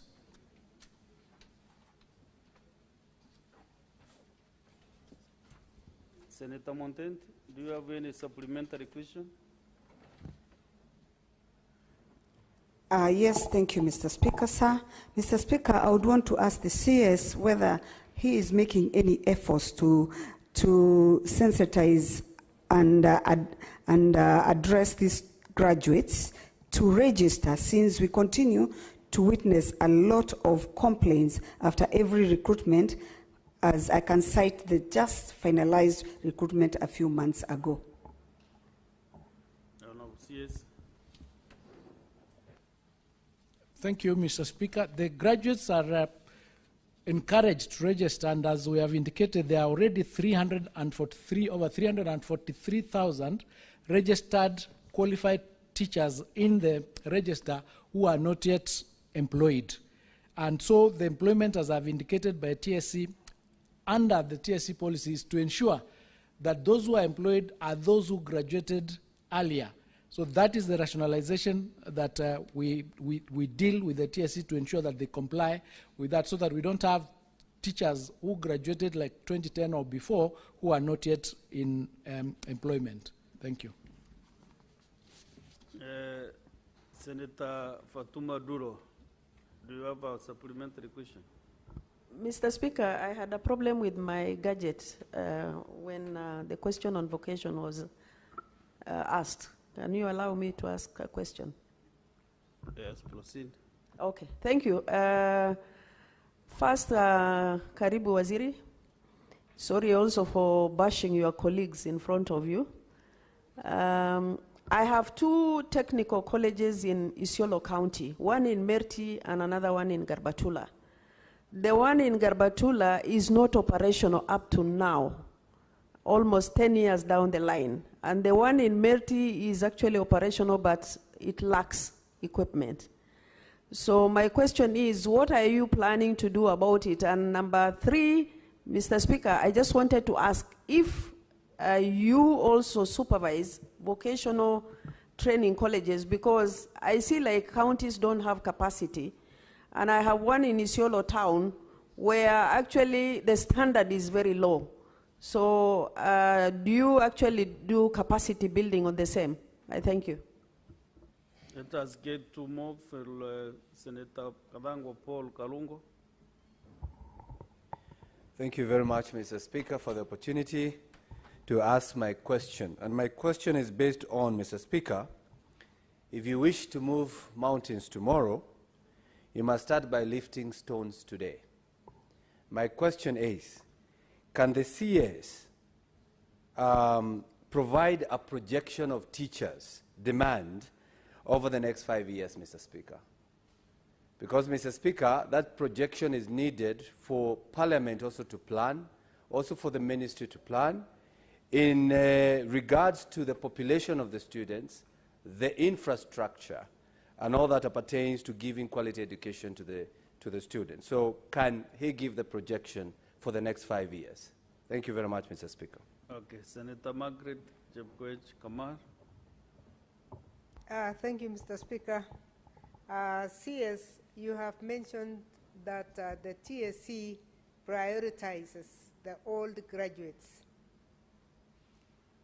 I'm just wondering whether there's a way of mopping the old, all of them. Because although you are saying they prioritize, it's the fact that they are given 10 points, 5 points, or 2 points, depending on the year of graduation. It's the highest. But there are so many other points that are given there are so many other parameters that are used, such that even if you are a graduate of 2010 and somebody gets more parameters on 2015, the one of 2015 simply passes and you are left. And this is the cry on the ground. The cry on the ground is that it is not a first-come, first-served employment system. So is there a way in which you can actually say anybody who has been there for 10 years is mobbed? Because they're all graduates, they have all graduated, whether they are P1s or graduate teachers. If you can mop the past, because right now there is a complete mix, and we do appreciate that there is a complex way of hiring teachers, but until we mop those who have done, they will continue to cry. And this question is coming out of really a cry from the ground, that there are people who graduated in 2010 and they are still out there, and out of the formulas that we have used, we have managed to get people of 2015, people of 2020 coming in, and there has to be a way of mopping all this so that we don't have a graduate who has been on the ground for more than 10 years. One cried to me and said, I am now 34 years old. Very soon, I will not be employable. And yet I have been on the ground since I graduated. And that one graduated when he was 23. So this is now 11 years, and they're out there. Is there a way in which you can mop all this? Thank you. CS, answer those 3 questions. Thank you, Mr. Speaker. On the question of the Technical College in Isiolo and Garbatru, as I indicated, we have many students who need to join these colleges, so it is the ministry's priority to ensure that these colleges that are already done are completed and students admitted to them, because we need them because we have more students in that subsector. To that extent, we've actually made a requisition for resources to complete the institutions that are incomplete so that they can admit students, and to ensure that all the ones that are coming up, the 52 others that are remaining, are also done and completed to ensure that we can absorb these students. Our estimation is that if we have all these institutions operating, the TVET sector can absorb up to 2 million students, and that is our target in the next 2-3 years. That's what we are working toward. So we take that into account. We'll ensure that those colleges that are completed, including the one in Isiolo, are done, completed, and operationalized, including getting equipment. For example, in terms of equipment, if you go to government ministries, any government ministry, you'll find a lot of vehicles, obsolete equipment that is thrown all over, that is normally sold for nothing. We've done a paper to allow us, as the TVET sector, to be allowed to take all those vehicles and spread them, and other equipment in hospitals that are obsolete, to spread them across our institutions so that they can be used for learning. That way we'll be able to have equipment at an affordable cost in a number of our institutions. So we are trying to come up with programs to ensure that even as we are hiring or we are getting other equipment, what we have is also utilized. To the question of whether we supervise VTCs, yes, we do. In terms of policy and standardization of programs, that is done under the TVET department, and so they are supposed to be aligned. And that, I think I answered that question when I answered the very first question relating to what the TVETA and TVET CDAC does. The programs and policies are done by us. So if it's not being done, we'll ask our regional director for TVET to be able to ensure that he's hands-on in that area to ensure that we keep to the standards. To Senator Karungo's question, we have not done a projection for 5 years, and that's a very welcome recommendation, and I've asked the TSC team that is here to undertake that exercise. It is better for planning. It helps us to predict. It helps us also to find out which subject areas do we need more teachers, so that we can plan our lives and our programs better. So it's a welcome suggestion, and we have taken it into account. Thank you, Senator Karungo. To Senator Kamar's question, it is true that they are supposed to take into account, prioritize those who graduated earlier. But up to date, that has not really worked, because wherever you go, you'd find somebody who tells you, I graduated 25 years ago and I have not been employed. What we are grappling with currently is to see whether we can come up with a policy where we are going to have an affirmative action, where we are, as you correctly suggest, we mop up the older ones who graduated and give them jobs, even without taking them through those particular many criteria, so that we are able to spread them, to spread whatever spaces that is available once or twice in the next 1 or 2 years, so that we can mop all of them out, so that we do not have this cry. So we are looking into working towards ensuring to come up with even an affirmative action to just support them, because we are having people retiring before they get employed, so, which is very, very frustrating. So thank you for the suggestion, Madam Kamar. I submit, Mr. Speaker. So, Honorable CS, is it that you are giving commitment that the next 1 year or 2 you'll be able to mop up that list of the undergraduates? It's a very sensitive matter that maybe the former CS education would like to know whether it is in your plan that you are committing to do that. Yes, it is, Mr. Speaker, and if you note from the question was clear that we needed to have provided the number of teachers who are not employed from each county and their year of graduation. We didn't get that, and we have asked that TSC undertakes that exercise and gives us that information, because we were only given a general provision. Once we have that number, once we know this is the number that graduated 10 years ago, this is the number that graduated 15 years ago, it would be easy to make a decision on how to deal with that, that issue. That affirmative action, I'm committing to it, because there is no point to roll out graduates and not have a plan on how to support them. Thank you. Very well. Can we go to the next question? Senator Cheluyot, Majority Leader, do you have a supplementary question? Then we go to the, but I can't see Senator Muma. Yeah?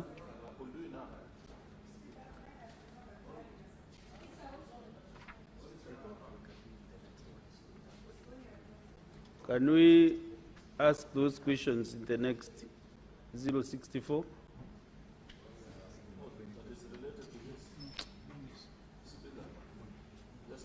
Okay, Senator Alu.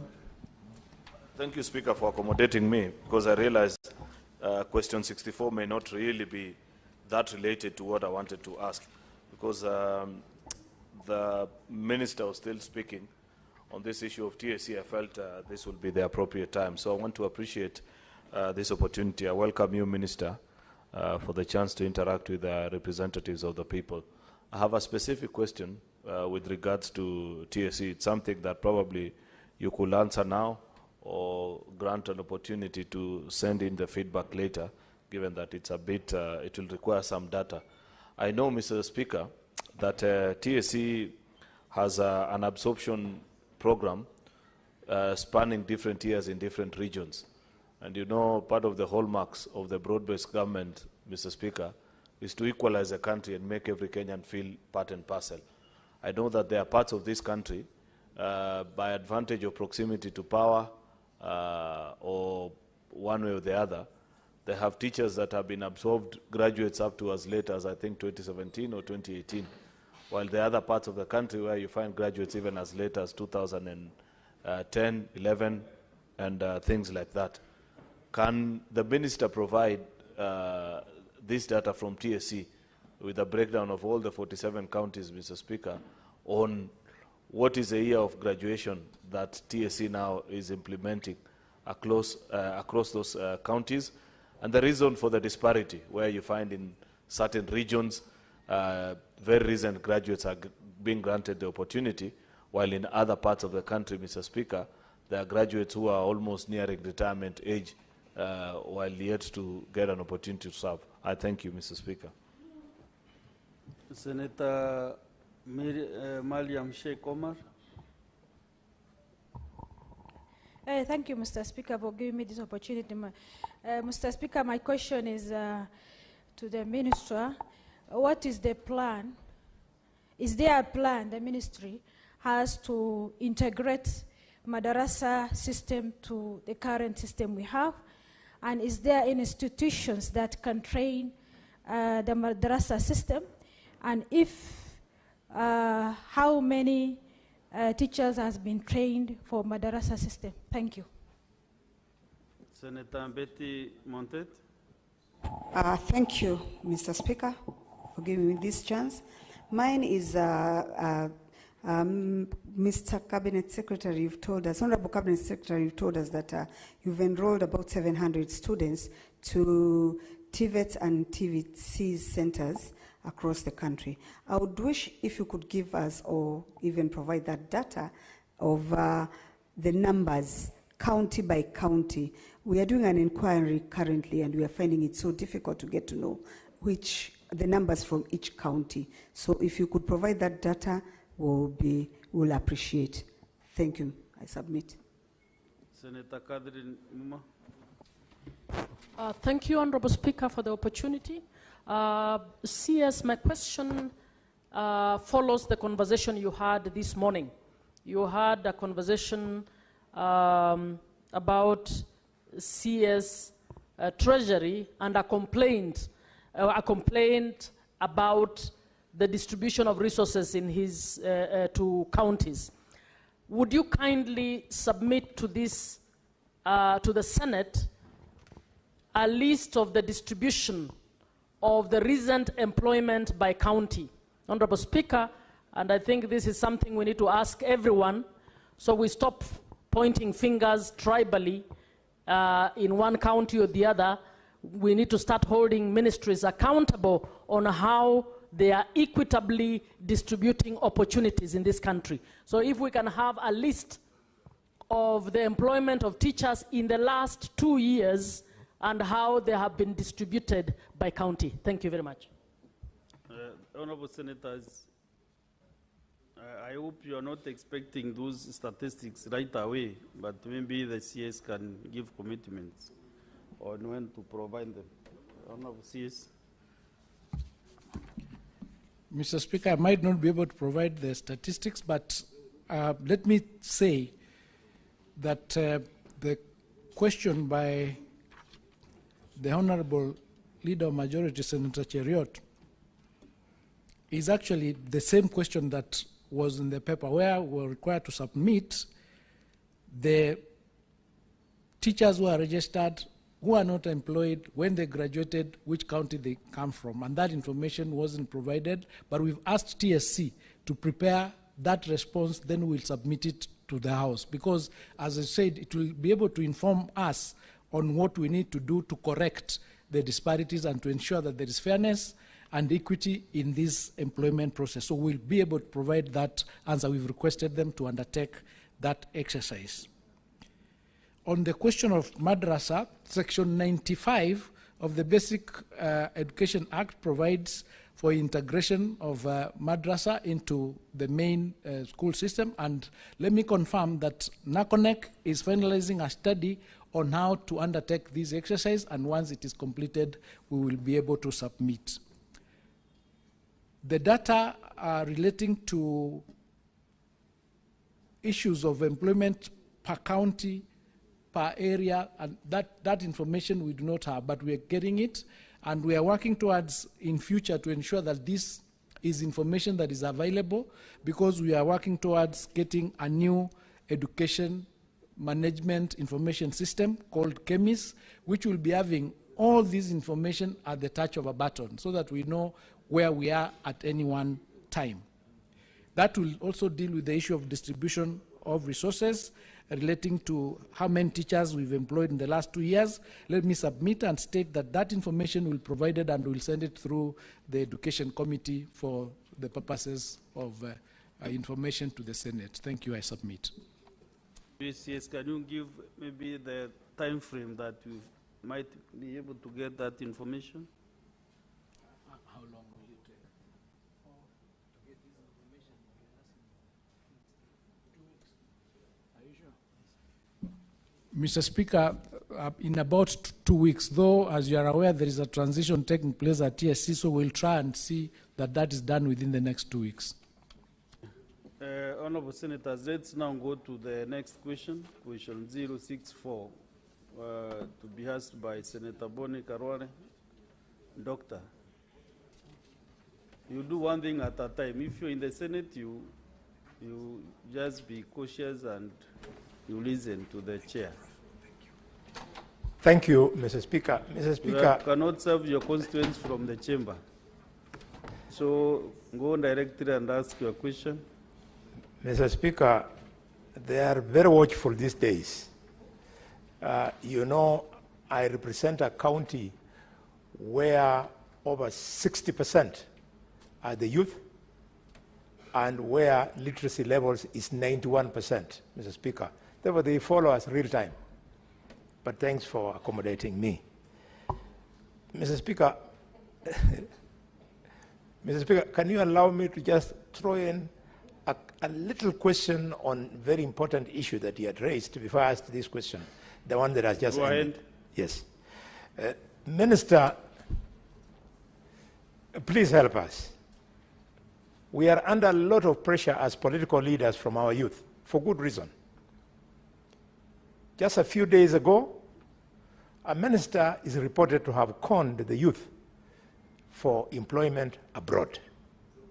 And now, the trouble we are under at the moment, Minister, help us, is that we hear leaders are selling forms for employment to these young people to be employed as teachers. If you have that kind of information, please make a public statement so that you protect all these senators who I know none of them has sold any letter because they don't even have them. Mr. Speaker, my question is as follows, my substantive one, is that when will the government review the remuneration of primary school teachers to reflect their now expanded responsibilities under the competency-based curriculum and or competency-based education, which now include overseeing pre-primary, primary, and junior secondary schools? And two, could the Cabinet Secretary also state whether workload assessment and job evaluation have been done to inform such a review? And if so, could you please provide details of the same? Yes, Mr. CS. Thank you, Mr. Speaker. We will, as a ministry, endeavor to work with you to ensure that such issues like selling of forms, which is a criminal activity, is actually dealt with and sorted out, because we need to be doing things right, and we need to just take the responsibility for doing right things. So we will work together and ensure that that is sorted out. That's why we are saying, if we get the right data from TSC, when the employment is being done, everybody would know that this is the number that is available, and the information is there on a portal on the touch of a button, and there are no dark spaces in various spaces where then you do not get the information that is required. And even the public would know exactly what is going on. So to your question, Mr. Speaker, the Commission signed the 2021-2025 collective bargaining agreement with the teachers' unions in the public sector. The CBA stipulates the terms of service of the teachers in the public sector, including the remuneration of head teachers in our primary schools. The 2021-2025 CBA, which will terminate on 30th of June 2025. To this end, the Commission has commenced negotiations for the 2025-2029 CBA in line with the Salaries and Remuneration Commission guidelines.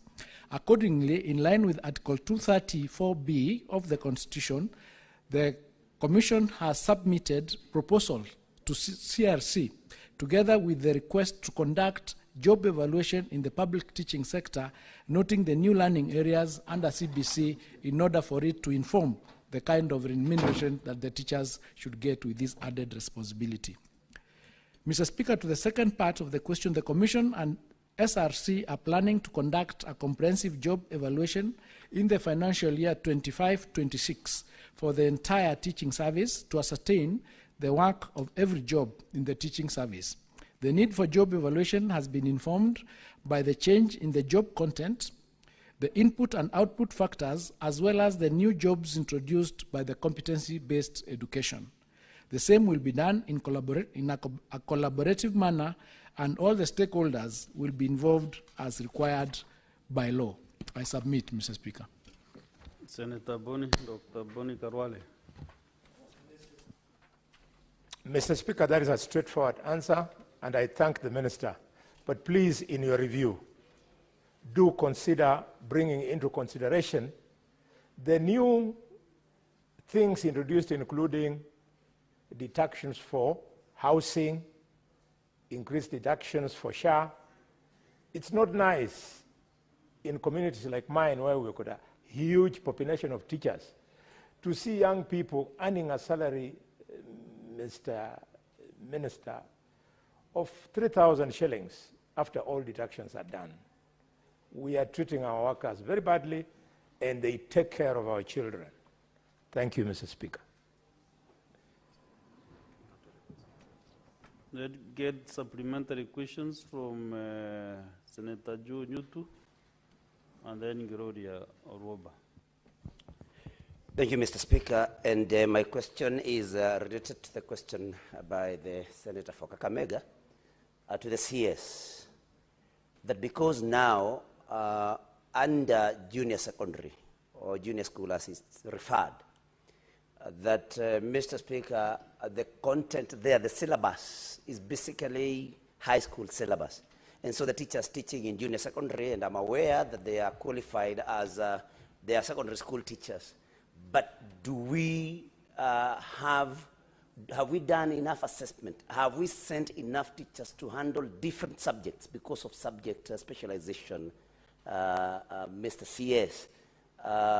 Exactly what is the position in our junior secondary schools as far as handling subjects is concerned? Thank you, Mr. Speaker. Senator Gloria.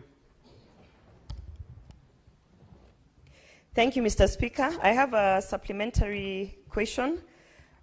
Congratulations, Waziri, for the work that you're doing in that ministry. I am privileged to know that you are working silently but serving Kenyans. My supplementary question is that you have mentioned that there's going to be, you have started conversations in terms of the 2025-2029 CBA.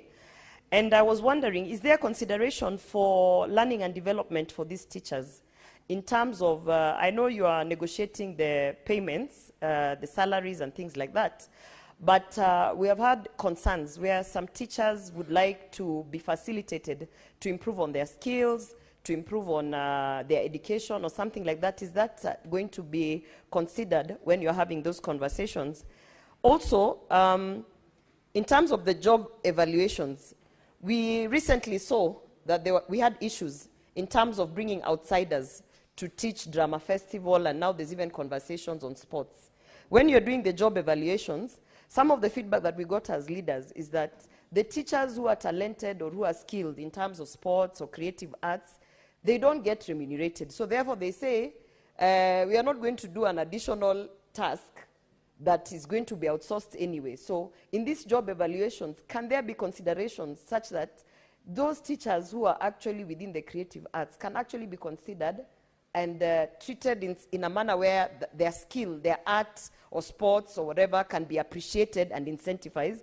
That way, we can then say that we have qualified teachers who can train drama. Because as it stands now, we are getting drama teachers from the creative arts outside, because most of the teachers don't have that skill, and the ones who have the skill are not compensated for it. So that is my additional question. Thank you.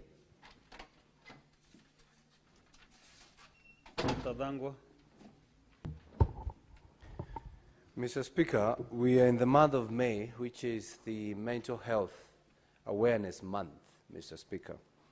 And by mentioning that, I give my question to the CS. Because CBC brought about a lot of responsibilities, administrative responsibilities, to the teachers, and especially head teachers, who are from a different curriculum to this new curriculum. Has the ministry considered the impact of CBC on the mental health and well-being of primary school head teachers? and what is it doing to cater for their mental health? Thank you, Mr. Speaker. CS respond to those 3 questions, then we move to the next question. Thank you, Mr. Speaker.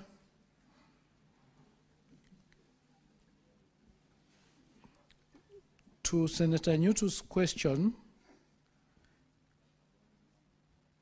yes, an assessment was done to the content for the teachers who are handling junior school, and to that extent, a number of teachers have so far been retooled.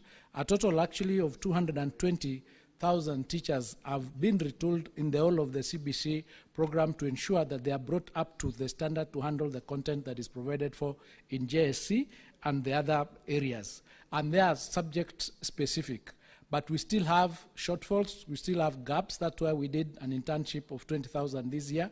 And in the budget, we provided resources now for another 20,000 next year. So there is something that is being done to ensure that there is a retooling so that the teachers have the content, have the capacity to take our students through the CBC program. To Senator Gloria's question, we now have, for example, 3 pathways, and the arts and sports is going to be mainstreamed. It is no longer going to be a co-curricular activity that is dealt with on the sidelines. And because it is mainstreamed, the resources then will follow that mainstreaming, including the training and capacity building of those teachers to ensure that they're up to standard and up to date with the curriculum and with the training for creative arts. And the reason is we need to avoid a situation where you have outsiders coming into the schools to train our students, because then you do not have control over them, because they do not subscribe to the what you could call the code of conduct of teachers. So if something happens, then you see you have no control over that, and that is being sorted out, including creating facilities that would be, now we're going to have in schools that are undertaking this particular pathway. We'll be having theaters, we'll be having studios. Those ones who are doing sports, we are working with the Ministry of Sports to ensure that in our schools we have enough sports facilities to do that particular subject, so that it's not something that people do not benefit from when they are working on it, and it will be part and parcel of the job evaluations. Under the CBC training on the question of mental health, TSC provides information on employed wellness, e.g. counseling services, and this has been enhanced with the enhanced responsibilities. And as I answered the previous question, once the job assessment is done, this would come part and parcel, including the areas of career training or career teaching of the students, will become part and parcel of our training of the teachers and various checks and balances on a regular basis in the institutions they are in. In fact, to date, the TSC has a unit that addresses medical issues of teachers, including other areas where teachers might be having challenges, including mental health and other areas that teachers suffer from. So I submit.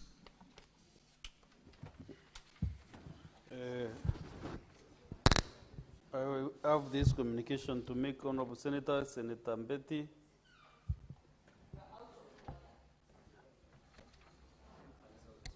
Honorable Senators, we have, I'd like to acknowledge the presence in the public gallery this afternoon of visiting teachers and students from Kamwembe Secondary School in the Rakanidi County. The delegation comprises 4 teachers and 99 students who are in the Senate for a one-day academic exposition. Honorable Senators, in our issue of tradition of receiving and welcoming visitors to Parliament, I extend a warm welcome to them, and on behalf of the Senate and on my own behalf, wish them a fruitful visit. Thank you. Senator Mofaya, within 1 minute, welcome the school. I can't escape the...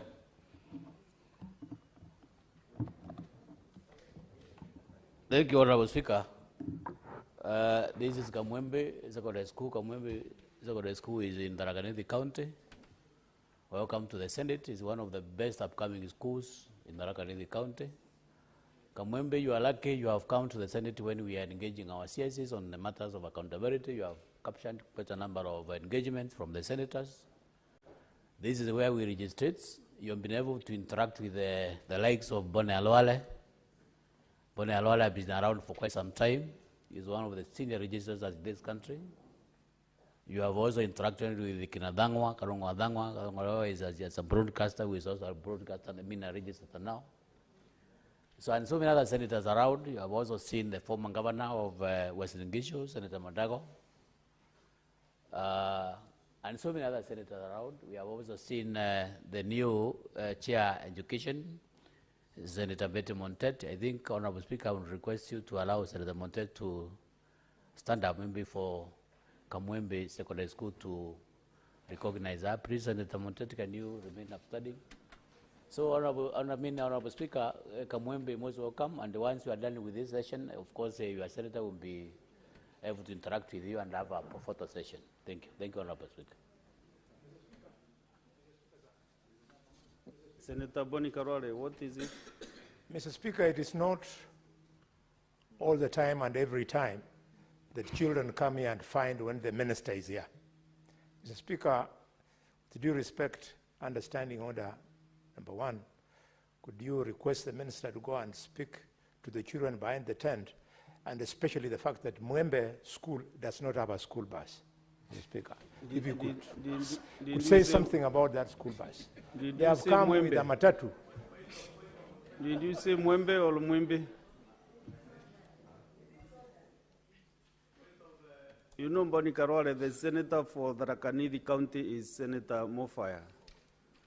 You are out of order to arrange. Those allegations you are making out of order. Yes, Senator Mofaya. You know, sometimes you don't have to blow your own trumpet. And now that Senator Arwala has just come to my head, I'm honestly requesting the CS to engage the school, and I'm very sure there are very many challenges. It's just a rare opportunity. Now that the CS, the school has been able to visit the Senate when the CS is around.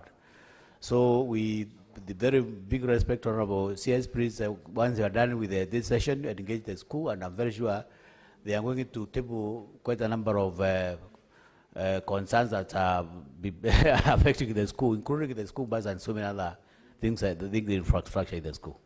So I think I agree with Senator Lwala that now that the school is lucky, the CS is around, please engage the students. I think we'll get... Senator Mofaya. Thank you, Honorable Speaker. Senator Mofaya, Boni Karwale, Senator Boni is not the chair to give instructions to the CS. Therefore, that matter stands as it is. The next question is by the Senator for Makueni County, Senator Daniel Manzo, MBS MP. So I don't know whether there is any other senator who has been given written instructions. Honorable Speaker, I have instructions to ask the question on behalf of Senator Manzo, who had to leave. He was actually here, but had to leave to go to court on an emergency. Thank you, Honorable CS. And the questions for Senator for Makueni are as follows. Question A, what measures are in place to ensure equitable access to free and quality education for children in marginalized and other underserved areas? Question B, how is the government addressing the shortage of qualified teachers and supporting infrastructure development in schools in Makueni County and in other underserved areas generally? And C, could the ministry consider implementing the school feeding program across Makueni County, which is drought affected and food insecure, to improve school attendance and address undernutrition among children in the county?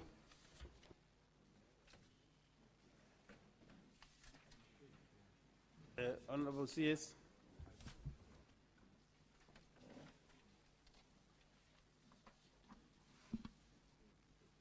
Mr. Speaker, to part 1 of that question. Mr. Speaker, the ministry implements various measures to foster equitable access to free and quality education for children in marginalized areas and other underserved places. These measures are underpinned under Article 53 of the Constitution, which entitles every child to free and compulsory basic education. The measures that are in place include the following. One, there is a school meals program that we implement. This is a key government initiative designed to enhance access to and the retention of students in basic education, particularly among children in marginalized areas, arid and semi-arid, and food insecure areas. Some areas within Makueni County benefit from this program, and the ministry has adopted a progressive targeting strategy to facilitate the expansion of the initiative to other undeserved areas. We are now working to integrate clean cooking solutions into the school-based interventions as part of the broader efforts to promote environmentally sustainable and climate-friendly practices within learning institutions. Mr. Speaker, we also implement the low-cost boarding schools and mobile schools program. The low-cost boarding schools are a strategic intervention that targets a particular catchment of learners in environments that may inhibit school attendance, retention, completion, and transition. The intervention assists the hard-to-reach and marginalized learners in ASAL and vulnerable areas in the country. These are learners who, due to various circumstances, including retrogressive cultural practices like female genital mutilation, forced early marriages, and nomadic lifestyle, are unable to attend to classes regularly and consistently. In order to ensure attendance and retention in school, in view of these challenges, the government supports their stay in low-cost boarding schools by paying subsidies to support the non-teaching staff in the boarding wing and learners' upkeep in the schools. Mr. Speaker, the schools are not expected to charge learners boarding fees. Government grants support learners' upkeep and subsidizes salaries of workers attached to boarding sections in the schools.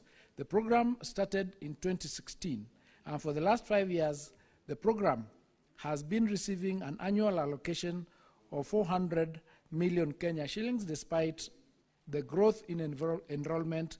Currently, there are 486 public low-cost primary schools serving a total population of 144,845 learners. Mr. Speaker, learners who have been enrolled in school are saved from retrogressive practices like child labor, cattle rustling, and early marriages. This ultimately translates into improved transition and retention rates across the levels of basic education. The schools also serve as rescue centers for some of the learners who are kept in school and protected from the surrounding risks such as insecurity and retrogressive cultural practices. Madam Speaker, the primary challenge, honorable members, is the limited funding. As indicated above, the budgetary allocation has remained only 400 million over the last 5 years, even as enrollment continues to grow. In the same vein, there is demand for expansion of the program to other regions, such as urban informal settlements, where children are vulnerable to child labor, early marriages, and insecurity. This will require an increase in the budgetary allocation. Program number 3 is out-of-school children advocacy campaigns. The Operation Come to School is a program that targets out-of-school children, including orphans, children with disabilities, married girls, street-involved children, and those in ASAL and underdeserved areas. Key barriers to their education include inadequate teaching staff and facilities, limited support for learners with disabilities, poor sanitation, and recognized alternative learning systems, child labor, food insecurity, gender insecurity, and limited use of ICT in education. Question number 2, Mr. Speaker. The government, through a multi-agency approach, is addressing the shortage of qualified teachers and supporting infrastructure development in Makueni County and other undeserved areas across the country. As at the time of this response, Madam Speaker, the overall national teacher shortage stands at 98,461 teachers. To address this, the Commission has been undertaking the following interventions. 1, Recruitment of additional teachers. The Teacher Service Commission annually seeks budgetary allocations to recruit teachers in response to the national staffing gaps. In the current financial year, a total of 1,429 teachers have been recruited on permanent and pensionable terms and deployed to schools across Makueni County. Engagement of interns. To further mitigate the teacher shortage, the Commission has continued to engage teacher interns. In 2024-25 financial year, 691 teacher interns have been posted to schools in Makueni. Replacement. To maintain teacher staffing levels, teachers who exit the service through retirement, resignation, or other reasons are replaced to maintain teachers' establishment. In Makueni County, 348 such replacements have been undertaken this year.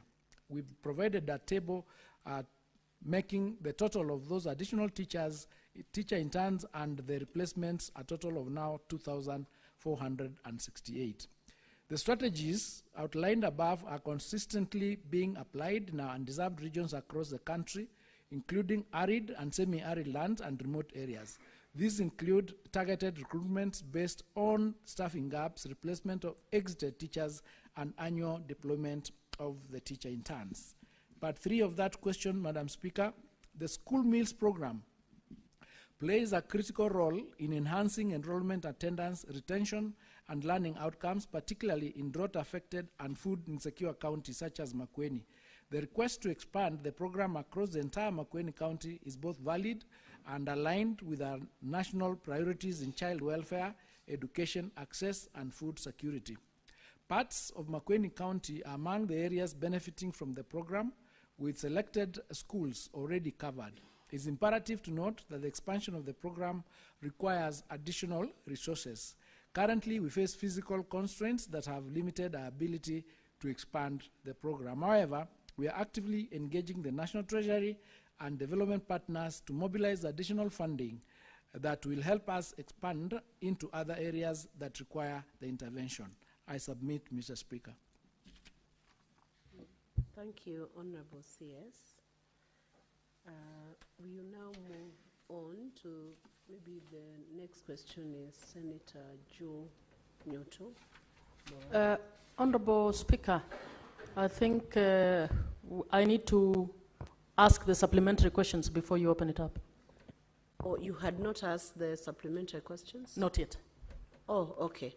Then I think, do you want to ask both right now, or you want to ask one now? I want to ask right now. Okay, you can proceed, Senator Kathy. Senator Joe. Thank you, Madam Speaker. Honorable CS, I have two supplementary questions. The first one is, why have you reclassified Makueni County as a non-hardship area for teachers? And secondly, Honorable Speaker,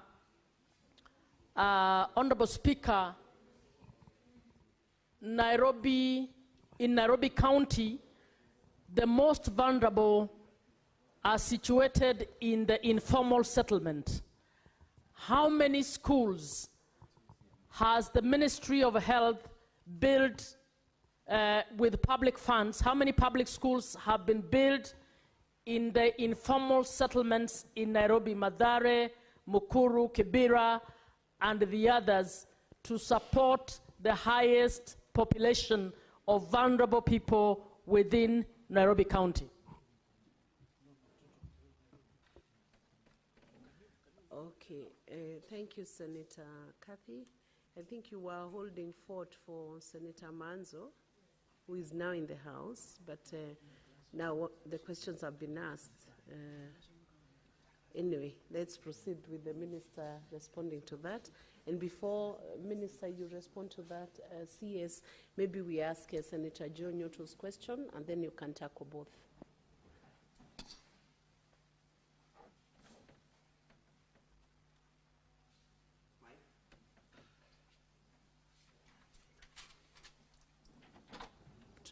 Thank you, Madam Speaker. My question to the CS is related to question number B of Senator Manzo's questions. Madam Speaker, in junior secondary school, that is the particular level where students will actually pick their competencies. And you know, we have STEM, arts, and we also have social sciences, Madam Speaker. And what I'm referring to is that for students to be able to identify their competencies, especially those that may want to pursue STEM at senior school, then they need laboratories, Madam Speaker. And we have very few schools, especially public schools, junior secondary schools, that have laboratories. Exactly what is the plan of the ministry to see to it that at least every junior secondary school has a functional laboratory in order for those that may have a competence in STEM to be able to be exposed to the same. So it's about labs, Madam Speaker. Thank you very much.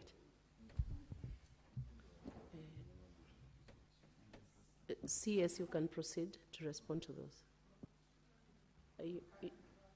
Okay, Senator Manzo.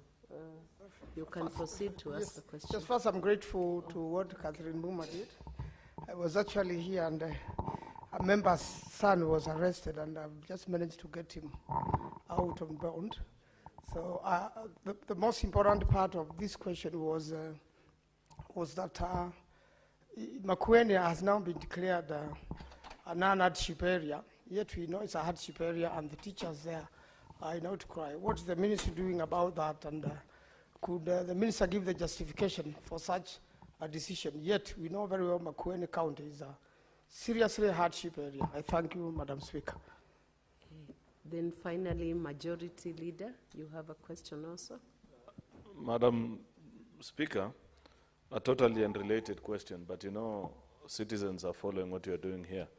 And somebody has just sent, one of the people who employed me, which is my constituents, has sent me a text and said, please, I work as a police officer. While they paid the teachers who are involved in the marking of national examinations, the police officers who provide the guarding services, you know, the containers that carry the exams, up to date, 5 months after the exams were released, they are still waiting for their pay. So he said, please bring it to the attention of the minister so that those officers can be paid. I thank you. Thank you, Majority Leader. I think, CS, you can now tackle those questions. Thank you, Madam Speaker.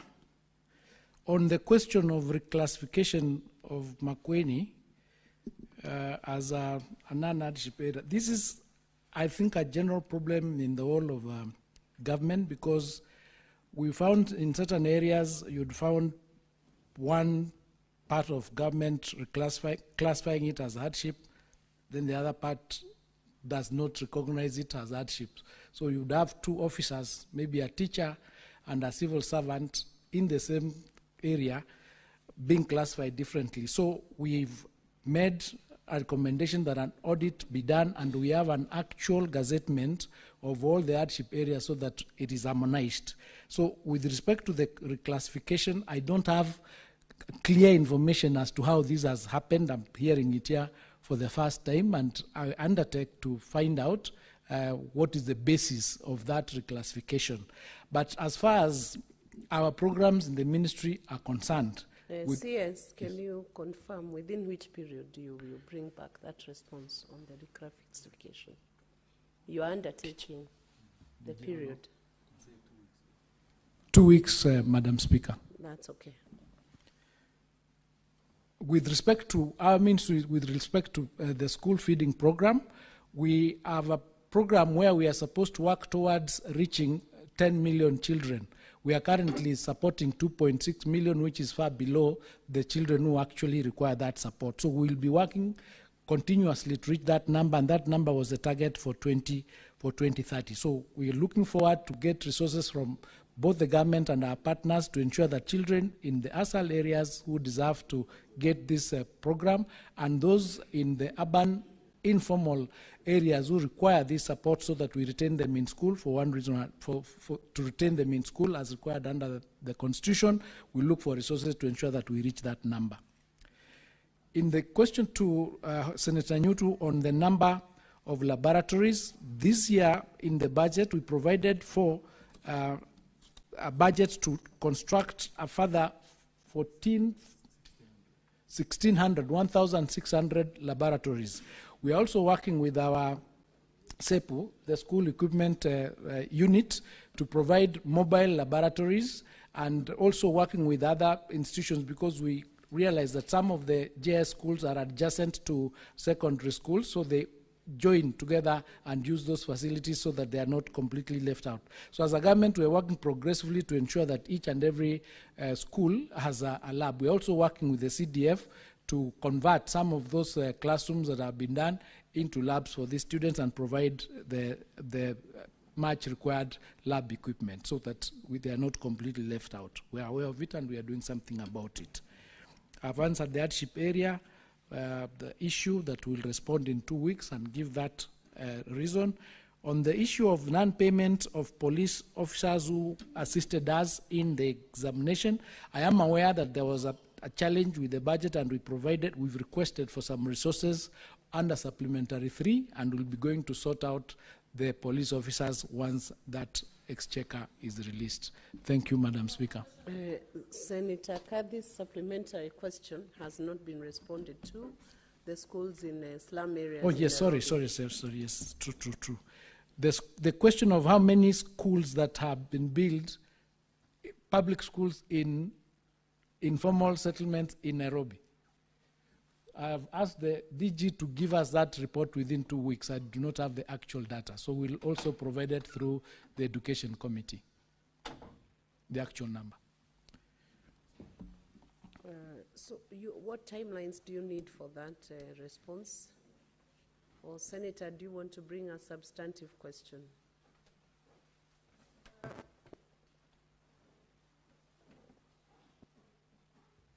Honorable Speaker, I think, I believe that is information they should be able to provide in a week. This is a question I asked earlier, Honorable Speaker, just for your information, as a question, but the ministry never responded to it. So I asked the ministry and the County of Nairobi. County of Nairobi responded on what they're doing. The ministry never responded. That was in the last session. So I believe it's information which is about the fact of what you have done. It doesn't need 2 weeks. It can actually be done in 1 week. Honorable CS, in view of the fact that the question has been asked again, we will allow you between the 7 days to 14 days, but if you can endeavor to provide that information within 7 days, that will be good, but you will have up to 14 days to bring the response to the facts. I believe those are existing facts. You might not need to do much to get those facts. They should be existing in the ministry. Well guided, Madam Speaker. Honorable CS, is there anything else you would wish to clarify? You can give your closing remarks as we wind up that session. Just to thank Madam Speaker and the honorable members for the opportunity to respond to the issues that are facing the ministry, and just to, really thank the members of this Senate and the members of Parliament for the support that they are giving the ministry in handling and sorting out the number of issues and challenges in the education sector. And I believe that working together, we will be able to resolve a number of issues that we are facing, and taking into account also the recommendations and suggestions that you've given to us. We'll endeavor to ensure that we put them into practice in order to resolve the issues, and because generally all of us are working for Kenya. So thank you so much for the opportunity to be here.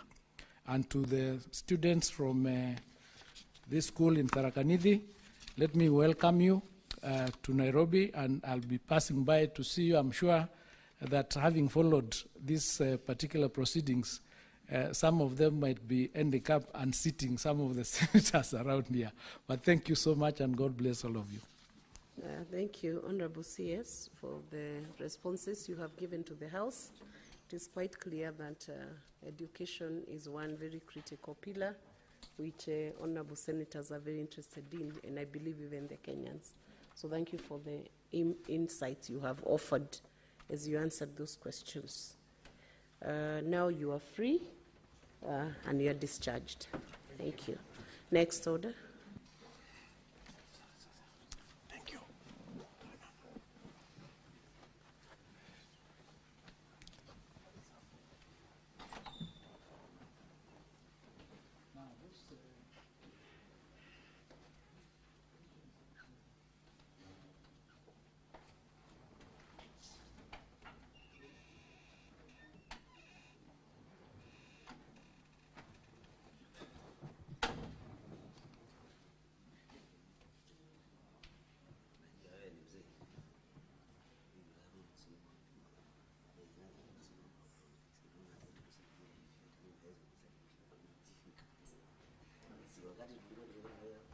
Next order.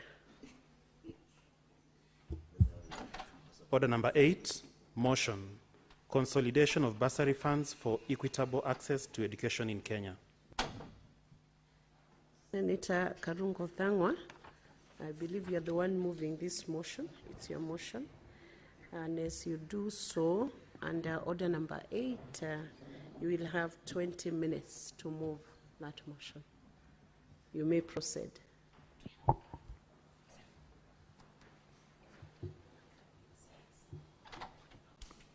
Thank you very much, Madam Speaker, for the opportunity to move this motion. Madam Speaker,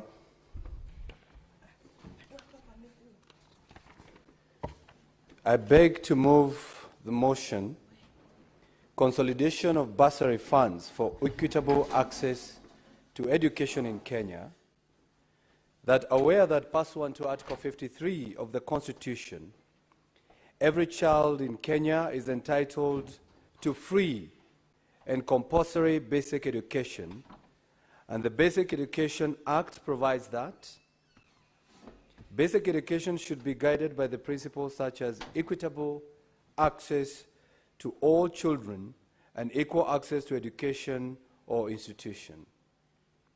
Further aware that many students in secondary schools and higher education institutions come from financially disadvantaged backgrounds, making it difficult for them to afford school fees and access education opportunities.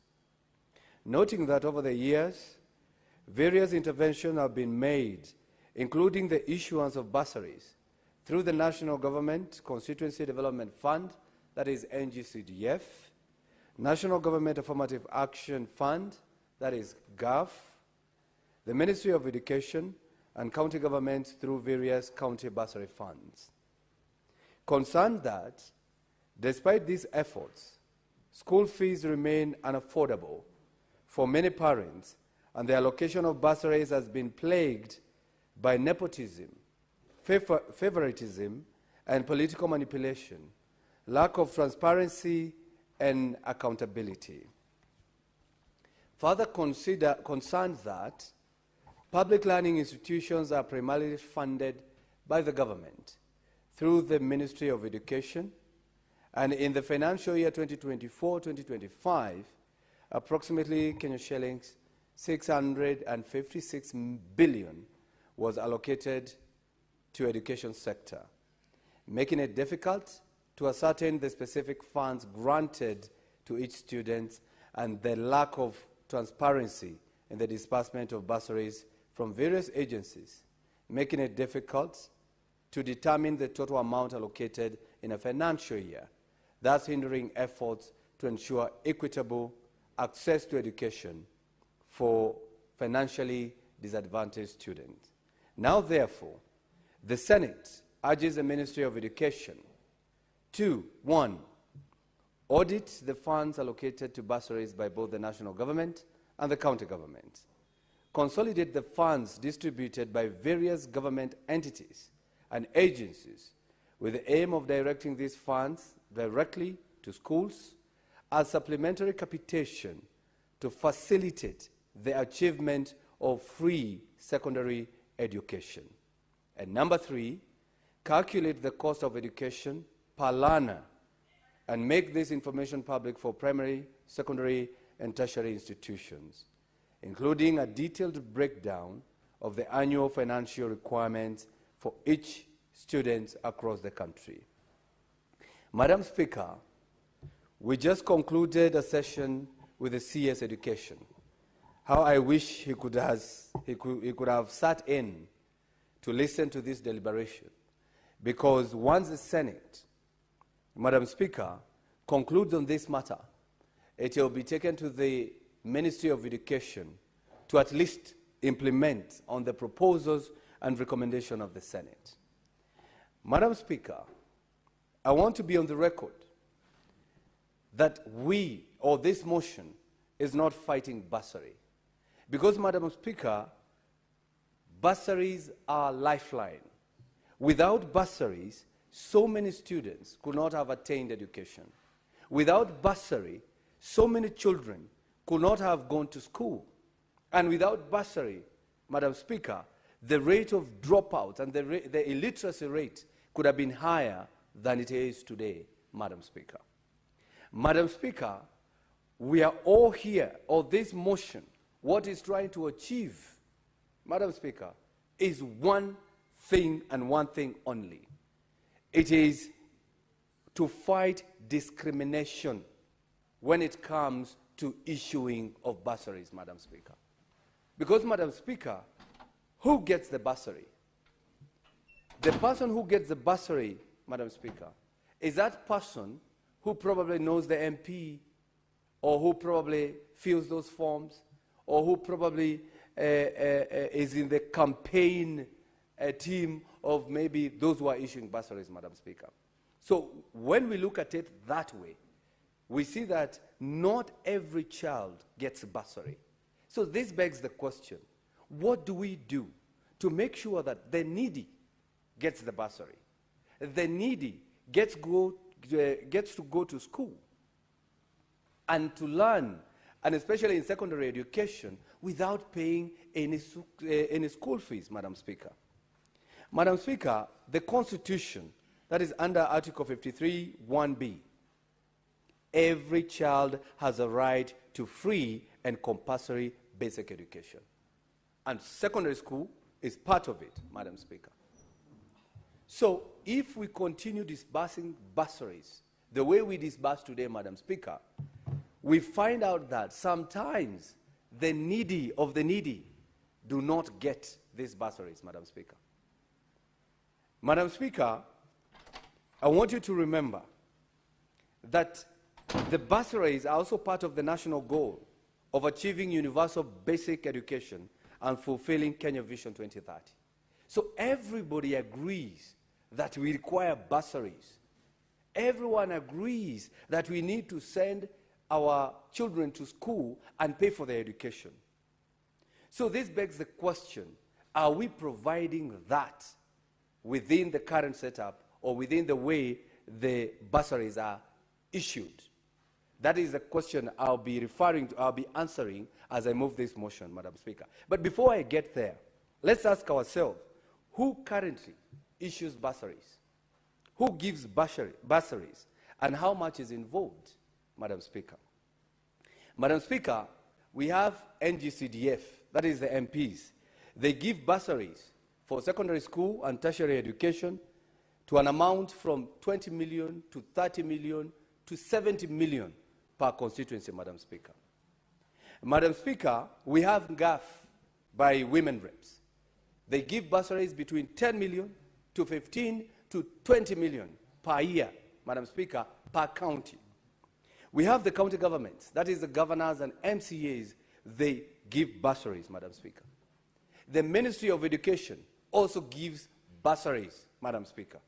The President himself also gives bursaries, and his bursaries are in the Labor Department, Madam Speaker, in the Labor Ministry.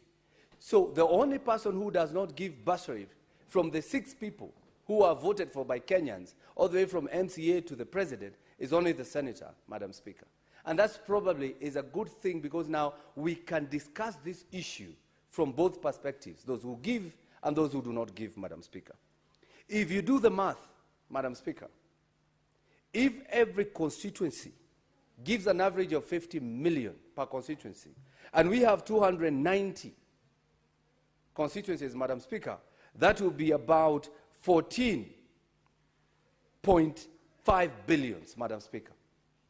I want you to put that in mind, that the constituencies gives about 14.5 billion for bursaries every year, Madam Speaker. The women rate, 15 million times 47, that is about 700 million, Madam Speaker. The county governments, they give bursary from 200 to 500 million per year per county. We go with the highest, Madam Speaker, 500 million per year. That will be about 23.5 billion. The Ministry of Education, who knows, Madam Speaker? We don't know how much they give us bursary. The President, who knows? We don't know how much they give us bursary, Madam Speaker. And that's why I'm calling for that consolidation and making sure that we get to know how much. And Madam Speaker, if we can approximate, that will be about 50 billion Kenya shillings going for bursary, Madam Speaker. Now that we know how much, Madam Speaker, that goes to bursaries, Madam Speaker, let me now tackle the question of how it is disbursed and why this motion is very important, Madam Speaker. Madam Speaker, there is a lot of fragmentation. Fragmentation means 5 people are giving bursaries, but nobody knows who is giving who, because there's no coordination. The president will give somebody in a certain constituency, in a certain ward. That person, the MCA does not even know who that person is. The women rep will give the bursary to a certain county, in a certain ward. The MCA will not know who got bursary from the women rep. The MP will give bursary to a certain constituency, in a certain ward. The MCA will not know who was given bursary by the member of parliament. Why? Because there's no data. We cannot be able to know who was given bursary by who. Even when the governor is giving or issuing bursary, Madam Speaker, sometimes you don't know who. Even the MCA, when the MCA now is also giving bursary, the member of parliament doesn't know who was given by the MCA. The member of parliament, the women rep, the president, and even the governor probably, they don't know who was given by the MCA. So this brings about multiple allocation. So if somebody is in the village, and as we say, his or her area is way higher, they will be able to know when the bursary is given by the governor, when the bursary is given by the MCA, when the bursary is given by women rep, when it is given by the MP, or even the president. So you will find such a person will benefit from every politician. Some of them even get more than they require for their students in school or for their children in school. So that's why we are saying we need to align this, Madam Speaker, that an MCA should know who was given bursary by the MP. The MP should know also vice versa, who was given by the MCA or women rep or the president. So that, Madam Speaker, we deal with inefficiency and duplication. Because if we cannot cure this duplication, we are losing money, Madam Speaker. And that's why this motion is suggesting, instead of sending an MP, probably sending an MCA, probably sending the president, or sending anyone, the question I asked here before on this floor, why don't we take all this bursary and put it in school, and especially secondary schools, so that we can make secondary education free of charge, Madam Speaker? What stops us from doing that? We can add it to the capitation so that you don't have to go kneel to a politician to get bursary, Madam Speaker. And that way, we will be able to know how much is needed for education. Previously, when the CA's education was here, I asked him a question. Do you know how much have you costed education per child? The CA said they don't know. So we even budget for things that we don't know, Madam Speaker. So this motion is telling the CAs and the Ministry of Education, calculate the cost of education per learner and make this information public for primary and secondary and tertiary institutions, Madam Speaker. And this is including a detailed breakdown of the annual financial requirements for each student across the country. We need to know, if I get to Form 1, how much does that child need to have his or her education until the end of the year, Madam Speaker. Madam Speaker, we are still dealing with the problems with the current system of bursary issuance, the favoritism, the nepotism, and politicization, Madam Speaker. Madam Speaker, sometimes I feel like crying when I see our mothers sitting on the ground, sitting on the soil, on the grass, waiting for a politician to finish their speech so that they can be given 2,000 Kenyan shillings to go pay bursary, Madam Speaker. We need to restore the dignity of our parents. the dignity of our mothers and sisters, mothers and fathers, that we do not have to make them sit on the ground for them to get these 2,000 shillings that they need to take the kids to school. That money should be sent to school so that that education in secondary school is free, Madam Speaker. We need to restore the dignity.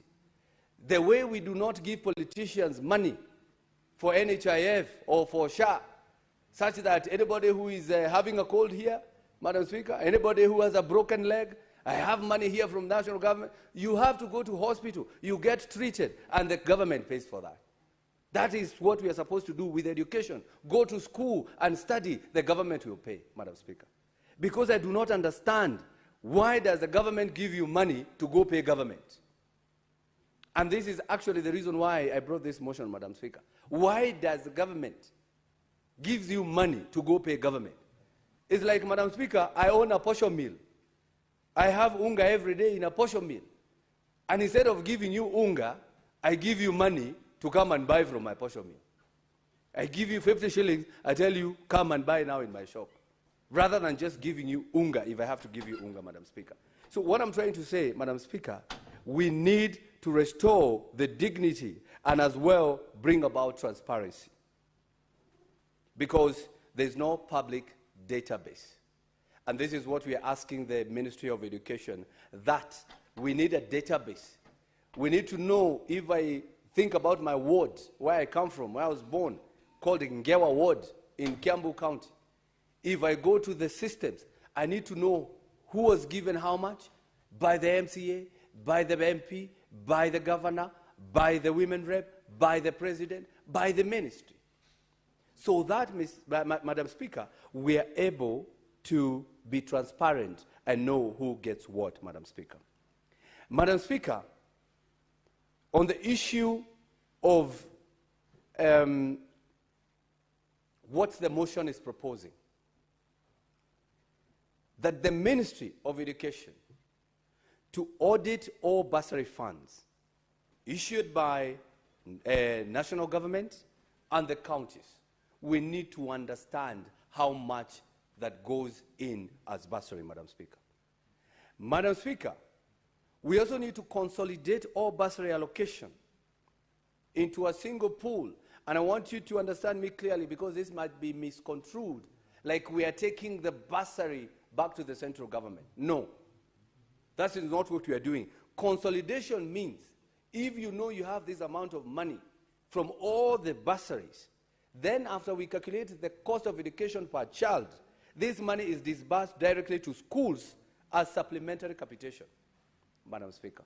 So that is what this motion is looking for, that we should give these monies to schools so that education can be free, and especially secondary education. Madam Speaker, this will reduce administrative waste. Remember, every bursary fund has 5% to 10% of the administrative cost, Madam Speaker. We need to enhance transparency, eliminate double funding, and ensure that most vulnerable students are prioritized, Madam Speaker. Madam Speaker, I'm not the only one speaking about this. So many other leaders, recognized leaders, are speaking about it. The Chief Justice is on record, Madam Speaker, saying that this issue of bursary needs to be discussed so that we reduce wastage. Madam Speaker, we have even Senator Osotsi is on record. Senator Chimera is on record out there, Madam Speaker. The Speaker of the National Assembly is on record. Even the President himself mentioned that we need to look into this issue of bursary. And more recently, Madam Speaker, there is an honorable member in the National Assembly, Honorable Pasaris, who has brought another motion, which is more like what we are discussing here today, Madam Speaker. We also have the minority leader of the National Assembly, Junet Mohammed, who has also brought a motion. Although for them, they are trying to look at centralizing bursary fund, which is not what we are looking for here. What we are saying is it goes to schools directly. We do not want to create one kitty where a child in Taveta will be coming to Nairobi to apply. No, no, no, no, no, no. Or a child in Kiambu or a child in Kisumu will be coming to apply. No, we should not go back to that one single kitty. What we are looking for, send the money to schools where the children are, Madam Speaker. And you should not even apply for bursary. What for? We know you are needy, Madam Speaker. Education should be free, just the way it is free in primary. It should be free in secondary, Madam Speaker. Madam Speaker, on the issue of is this feasible, Madam Speaker? What's the legal and policy basis, Madam Speaker? I highlighted Article 53 of the Constitution, that it is a right for a child to get education, Madam Speaker. It is in the Basic Education Act, Madam Speaker, that its equity and access are guiding principles, Madam Speaker. Even Public Finance Management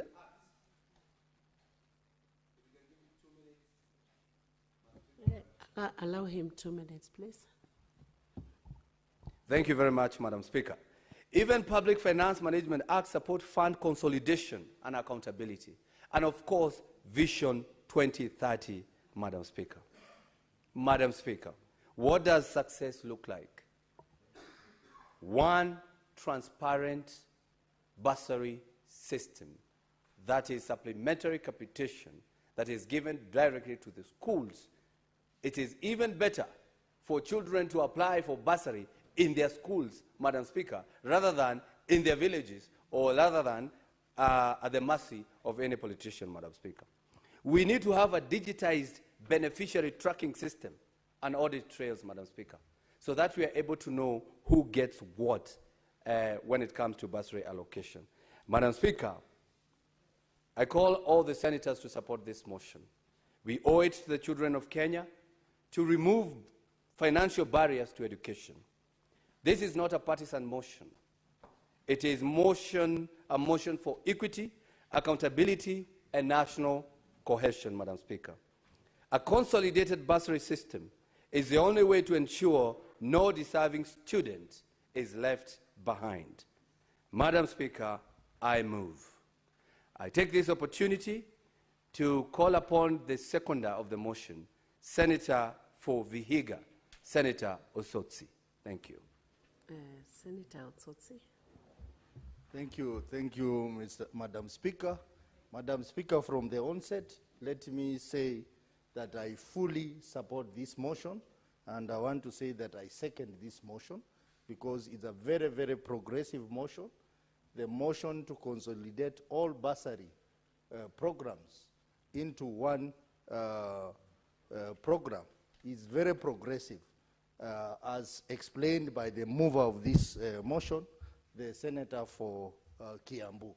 Madam Speaker, as you know that I'm the chair of the County Public Investment and Special Funds Committee. And we, for the last 2 years, we have been dealing with the audit reports for bursary funds in our counties. And we have tabled numerous reports on this floor, and I can tell you that the picture coming from those reports is not good. This money that we give as bursary funds are being misapplied, misappropriated in our counties. And we have given recommendations, and one of the recommendations we have given is the need to align those bursary funds to the law and consolidate bursary funds. Madam Speaker, some of us went to school through bursary funds when bursary was working. I remember, Madam Speaker, at the university, I was one of the beneficiaries of the Ratanzi Education Bursary Fund. And they were really, really looking for the needy students, the students who truly were needy. But now, progressively, Madam Speaker, we are seeing a situation where people are being given bursary even if they are not needy. Everyone is being given bursary, and it's for political purposes, to the extent that one student is given 2,000 shillings. Madam Speaker, what do you do with 2,000 shillings? It is because the members of parliament who run the CDF bursaries are using it for political manipulation. And if you do not support them, they deny you bursary. The scheme that Honorable Thangwa is proposing will eradicate political manipulation, where bursaries will be given to the most needy students. Madam Speaker, even as we think about consolidation, I think it is important for us to rethink the policy on fees, so that we have a free education policy from nursery, ECD, to university. Madam Speaker, if a poor country like Burkina Faso can wake up one day and declare that there is no fees payment in school, and it's working, and a country like Kenya cannot do that, Madam Speaker, I think it's important that even as we talk about consolidation of bursary programs, we should also talk about how we can have a free education policy in this country. Madam Speaker, even as we are talking about bursaries and CDF, currently there is a public participation exercise that is being conducted by members of the National Assembly. That exercise is unconstitutional because the MPs are mobilizing their supporters to meet in CDF offices and guiding the process. This should have been an open exercise where even senators should participate, because one of the issues they are raising is the issue of Senate Oversight Fund. How are they able to conduct a public participation talking about Senate Oversight Fund without the input of senators? Madam Speaker, that is a debate we are going to engage in, because this is unconstitutional and the Senate is not fully involved. Honorable Madam Senators, Speaker, I second. Honorable Senators, it is now 1 p.m. Time to adjourn the House. The Senate therefore stands adjourned until later today, Wednesday, 7th May 2025 at 2:30 p.m. Thank you.